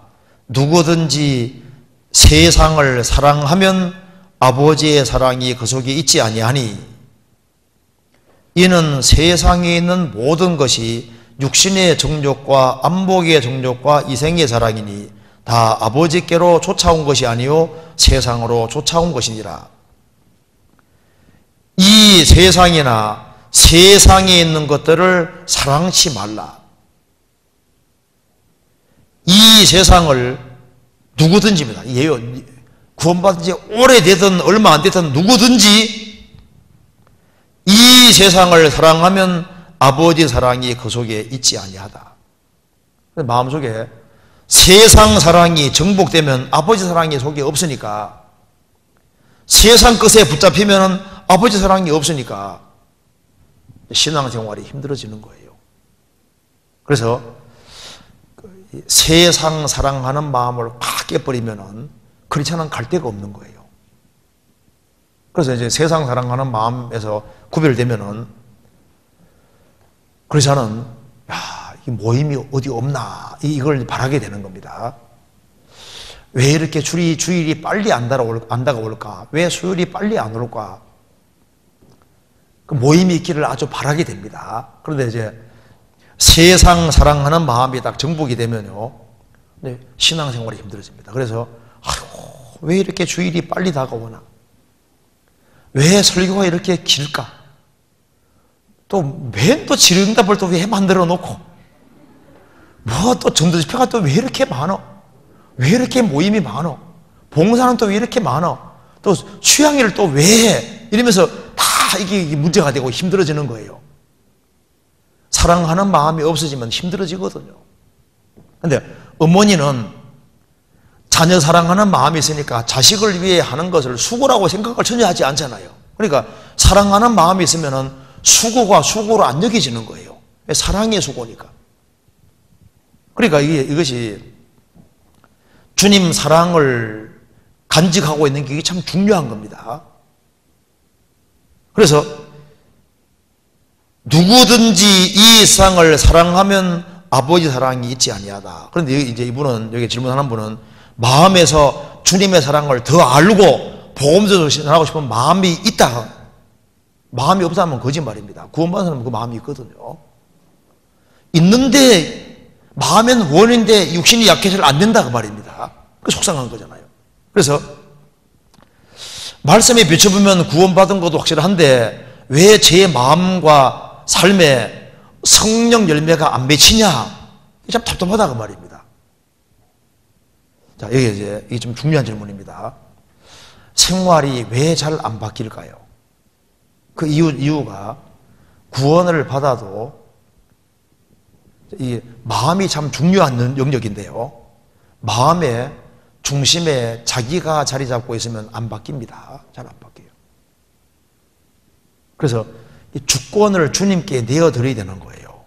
그래서 믿음으로 말미암아 그리스도께서 너희 마음에 계시게 하옵시고 그 말씀대로 마음의 중심을, 중심의 주인을, 인생의 주인을 주님으로 받아들였으니까 주님을 인정해야 되는, 주님을. 너는 범사에 그를 인정하라. 주님을 앞세우라. 그리하면 내 길을 지도하시리라. 그래서 왜 삶이 안 바뀌냐 하면은 주님에게 주도권을 안 주는 겁니다. 그리고 우리가 주님 내가 이런 상황에서 어떻게 하면 좋겠습니까? 자꾸 물어봐요. 물어보면요, 막 남편이 막 열받게 할 때 있지 않습니까? 주님 내가 어떻게 하면 좋겠습니까? 하면 주님 뭐라 하겠습니까? 참으라고 하겠죠. 한바탕 하라 하겠습니까? 주님께 안 물으니까 열받으면 내 마음 긁어하고 한바탕 해버리잖아요. 그러니까 자기가 주인으로 삭제해요. 주인으로. 그래서 주님은 내 구세주인 동시에 주인입니다. 주인. 그래서 믿음으로 말미암아 그리스도께서 너희 마음에 계시게 하옵시고 에베소서 3장에 말한 대로 내 마음의 중심에 마음의 그리스도를 주로 삼아 베드로전서 3장에 말한 대로 마음의 그리스도를 주로 삼아 예수님이 마음의 주가 되시고 주님으로 인정을 하고 그래서 주님께 자꾸 물어봐요. 이제 하루만 한번 실험해봐요. 하루만이라도 주님 내가 이 상황에서 어떻게 하면 좋겠습니까? 이 상황에 어떻게 하면 좋겠습니까?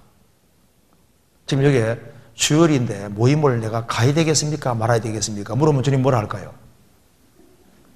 뭐라 할까요? 하나님, 주님 여기에 토요일 날 2시에 이게 질의응답이 있는데 가야 될까요? 말아야 될까요? 물으면 뭐라 할까요?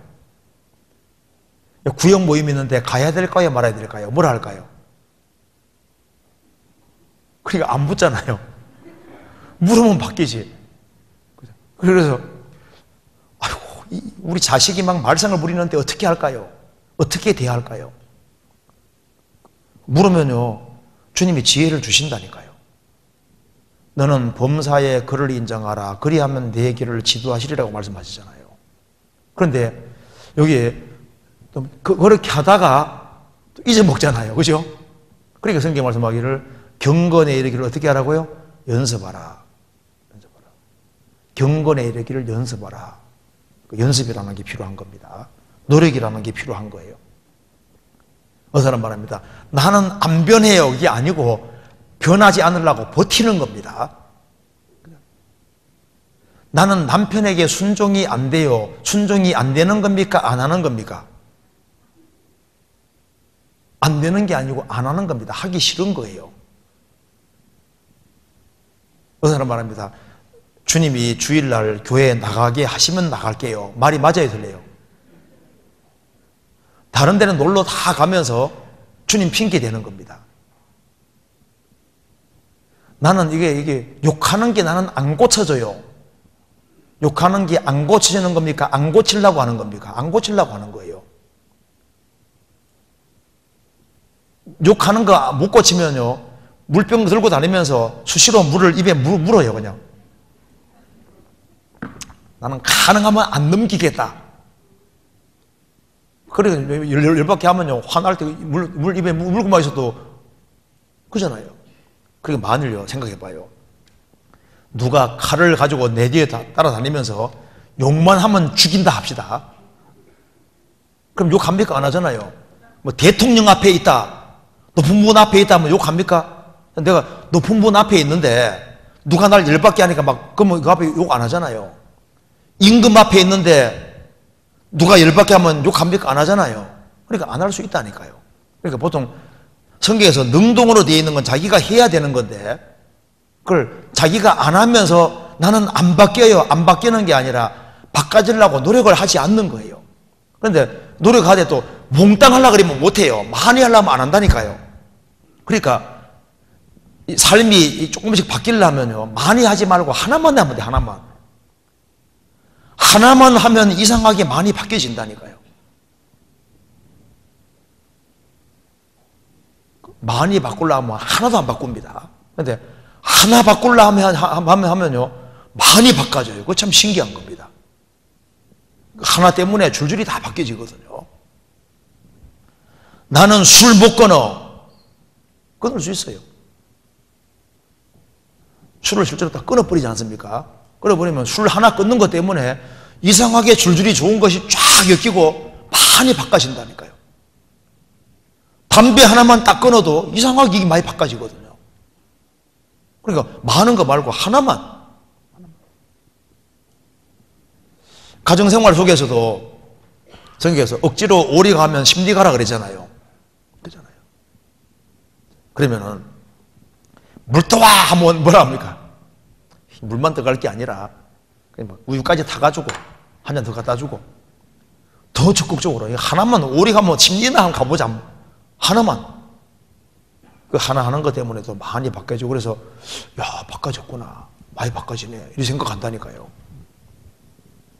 그리고 이제 무정한 남편 같은 경우는요, 이제 아내에게 이렇게 문자 메시지 있잖아요. 하나씩 그걸 한 번 할 게 아니라 한 번 보내주고 매일 보내주고 하면요, 가정이 확 바뀔 수도 있습니다. 그죠? 그러니까 많은 거 하지 말고 하나만 해도 가정 분위기가 바꿔지고 하니까 하나 때문에 많은 게 막 달라지는 거예요. 바꿔질 수 있어요. 그래서 말씀에 비춰보면은, 그래서 그리스도인들이요, 나는 육신인지라 하고 그냥 탁 복종시키면 되는데 그렇게 안 하려고 하고 하기 싫은 거예요. 그것이요. 하기 싫은 거라고. 그걸 맞죠? 그리고 이제 말씀 비춰보면 구원받은 건 너무나도 확실한데 왜 제 마음과 삶에 성령 열매가 맺히지 않는 것일까요? 구원받은 사람은 구원받은 즉시 성령이 들어오셨고, 성령 들어오시면은 기본적으로 9가지 열매가 있습니다. 갈라디아 5장에 말한 대로 오직 성령의 열매는 사랑과 희락과 평과 오래 참음과 자비와 양성과 충성과 온유와 절제이 되잖아요. 이 같은 것을 금지할 법이 없느니라. 근데 이것이 하나님과 관련해서 3개, 이웃과 관련해서 3개, 자기와 관련해서 3개로 분류가 되는 겁니다. 그래서 봐요, 구원받지 아니한 사람은 하나님을 사랑하지 않습니다. 구원받지 아니한 사람은 하나님 안에서 사는 걸 안 기뻐해요. 그리고 하나님과 화평 관계에 있지 못합니다. 근데 봐요, 구원받은 즉시 그냥 생기잖아요. 성령 열매는 사랑과 하나님 사랑하는 마음이 생기잖아요. 희락과, 구원받고 나면은 하나님 안에 사는 것이 재밌어지고 즐거워지잖아요. 그리고 하나님과 화평, 평화가 이루어졌습니다. 그리고 구원받기 전에는 이웃에 대해서 오래 참지도 못하고 이웃 사람에게 자비 베풀지도 아니하고 이웃에게 선을 행하지 않은 사람이라 할지라도 구원받고 나면은 내 구원이 너무 크기 때문에 이웃 사람에 대해서 오래 참는 마음이 생기게 되어 있습니다. 왜냐하면은 저 사람도 구원받아야 되니까. 저 사람도 구원받아야 되니까 이웃 사람에게 자비 베풀게 돼 있고 이웃 사람에게 어떻게 하든 간에 선을 행해서라도 구원시키려고 하게 돼 있잖아요. 그리고 구원받기 전에는 충성된 마음도 없고 온주도 없고 절제도 없을지라도 구원받고 나면은 주님을 향한 믿음이 생겼으니까 주님 앞에 잘하려고 하고 주님 앞에 충성하고자 하는 마음이 속에 생기잖아요. 그리고 주님 드시면은 묵묵히 순종하고자 하는 마음도 생깁니다. 충성과 온유한 마음이 생기잖아요. 그리고 절제, 주님이 나를 구원하셨기 때문에 자기 멋대로 살아가는 게 아니라 언어도 조심하려고 하고 행실도 통제하려고 하고 그게 기본적으로 속에 와 있는 거예요. 그게 이제 시간 지나가면 점점 확장돼 가는 겁니다. 그렇잖아요. 그래서 여기 이제 성령의 열매가 왜 맺히지 않는 것일까요? 그래서요, 이제 이게 이제 확장이 돼야 되는데 그러기 위해서 요한복음 2장에 뭐라고 했습니까? 예수님이 이제 항아리가 6개 있는데 어떻게 하라 그랬습니까? 물을 아구까지 채우라 그랬죠? 물을 가득히 채우게 하고 난 다음에 그 다음에 물 떠가라고 하니까 뭐로 바뀌었습니까? 포도주로 바뀌었잖아요. 이거 봐봐요. 그러니까 이게 이제 크리스찬이 기쁨을 가지고 이제 생을 살아가야 되는데 하나님이 누구에게 진짜 기쁨을 주느냐? 이거 봅시다. 이제 이 항아리에다가 물을 아구까지 채우라 했습니다. 항아리 속에. 물을 아구까지 채우고 처음에는 이게 맹물인데 물을 채워서 떠가니까 뭐로 바뀌었습니까? 포도주로 바뀌었습니다. 성경에서 포도주는 항상 기쁨을 가르치고 있습니다. 그래서 이렇게 생각해 봅시다. 이 항아리를 우리 자신이라고 생각해 보고 물을 말씀이라고 생각해 봅시다.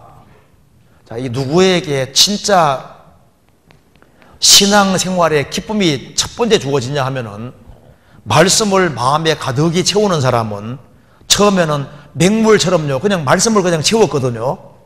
그래서 여기 물 떠가면서 포도주로 바뀌는 것처럼 신기한 일이 벌어지는데 성경을 실제로 가까이 하고 묵상하고 말씀을 외우려고 하고 시간 날 때마다 말씀을 부지런히 배우고 말씀을 마음속에 채우려고 이렇게 하는 사람이잖아요. 그런 사람은 틀림없이 생기는 것인데 그게 바로 기쁨이라는 겁니다. 그래서 평상시에 성경을 부지런히 읽으면서 마음에 채우려고 하는 가운데서 설교 말씀 들어봐요. 희한한 일이 벌어집니다. 속에서 그렇구나, 그게 그 말이구나 하면서요, 이게 물이 포도주로 바꿔지는 것처럼요, 말씀이 하나씩 깨달아지면서 마음속에 말씀을 깨달아가는 기쁨이 생긴다니까요. 참 신기해요. 그리고 이제 말씀을 딱 채워놓으면 길 가면서도 그게 그 말이구나 하고 깨달아지면서 기쁨이 생깁니다. 그리고 이제 설거지 하면서도 그게 그 말이구나. 누가 열받게 하면요, 가정에 어떤 어려운 상황이 부딪힐 수도 있잖아요. 그러면서 그게 그 말이구나 이 깨달아지는데 그래서 신기한 것이 생깁니다. 마음의 기쁨이라는 게 생겨요. 그래서요, 하나님 말씀을 마음에 채우지 않는 사람은 신앙생활 속에서 진정한 기쁨인지를 모르게 되는 겁니다. 그리고 또 한 가지는 여기 이제 왜 열매가 안 맺히는지 모르겠다.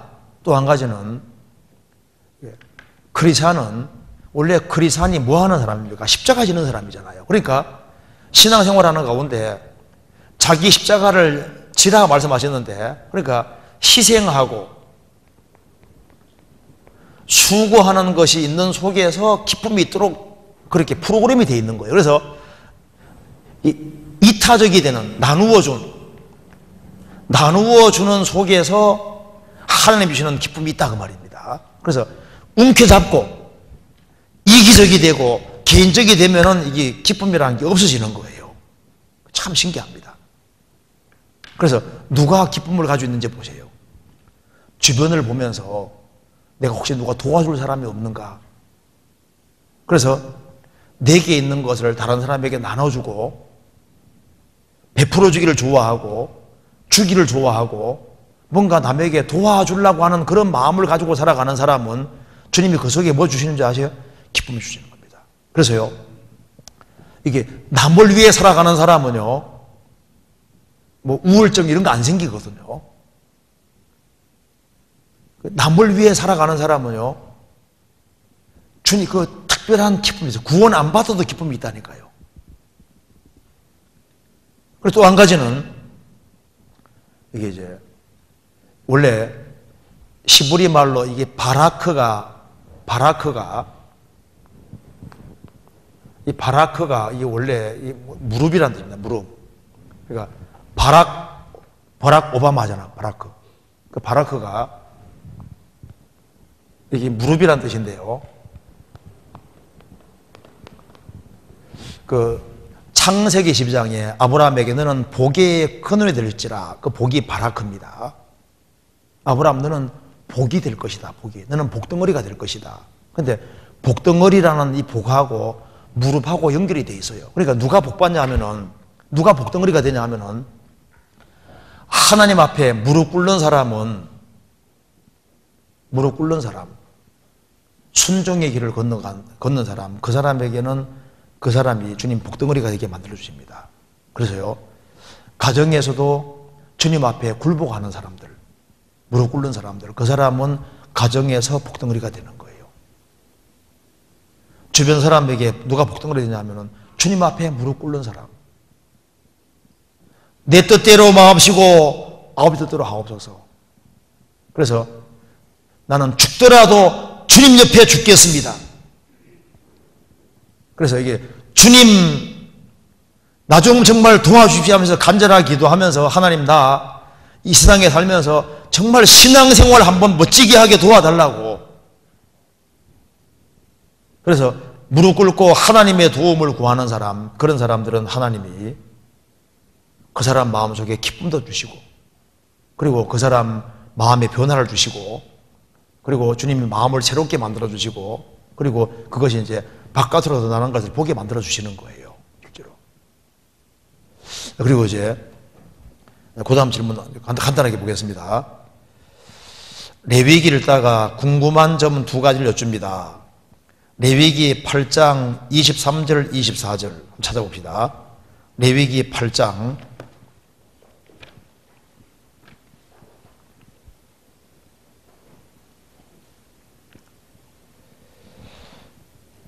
23절 24절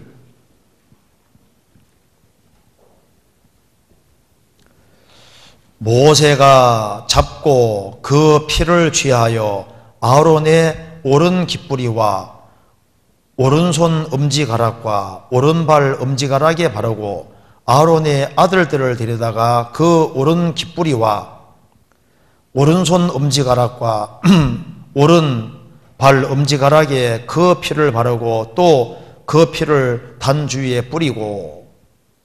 먼저 이 질문, 여기에 무슨 특별한 의미가 있느냐는 질문입니다. 물론 의미가 있습니다. 아론은 대제사장이고 아론의 아들들은 제사장입니다. 신약시대 때 누가 제사장입니까? 구원받은 사람이 제사장이잖아요. 이거 봅시다. 이게 무슨 말이냐면 간단하게 봅시다.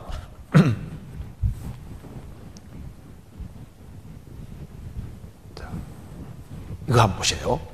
자, 이 구약시대 때는 이렇게 되어 있습니다. 하나님이 이렇게 있으면은 하나님이 있고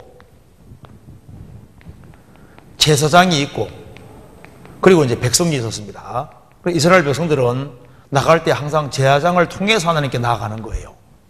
그런데 이게 이제 구약 시대입니다. 그런데 신약 시대 때는 하나님이 계시고 이제 예수님이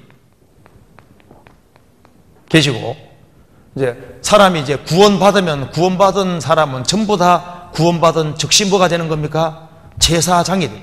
제사장. 그래서 신약 시대는 크리스천들이 다이렉트로 예수님께서 하나님께 직접 나가는 겁니다. 그러니까 여기 이제 목사는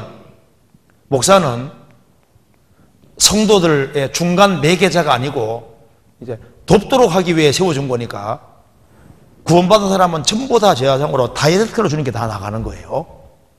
그래서 베드로전서 2장과 요한계시록 1장 5장에서 크리스찬들을 제사장이라고 해요. 제사장입니다. 그런데 이제 구약시대 때 제사장하면 이건 대단한 사람들인 거예요. 그런데 이 구약의 레위기 8장에 제사장들은 이제 왜 피와 기름을 오른쪽 귀와 오른쪽 엄지와 오른쪽 발가락에 바르냐 그 말입니다. 성경에서 전도서 10장에서 지혜자의 마음은 어디 있다고요? 오른편에. 우매자의 마음은 왼편에 있느니라. 오른편은 하나님의 편, 의로운 편, 정의의 편을 가르치고 있는 거예요. 제사장들은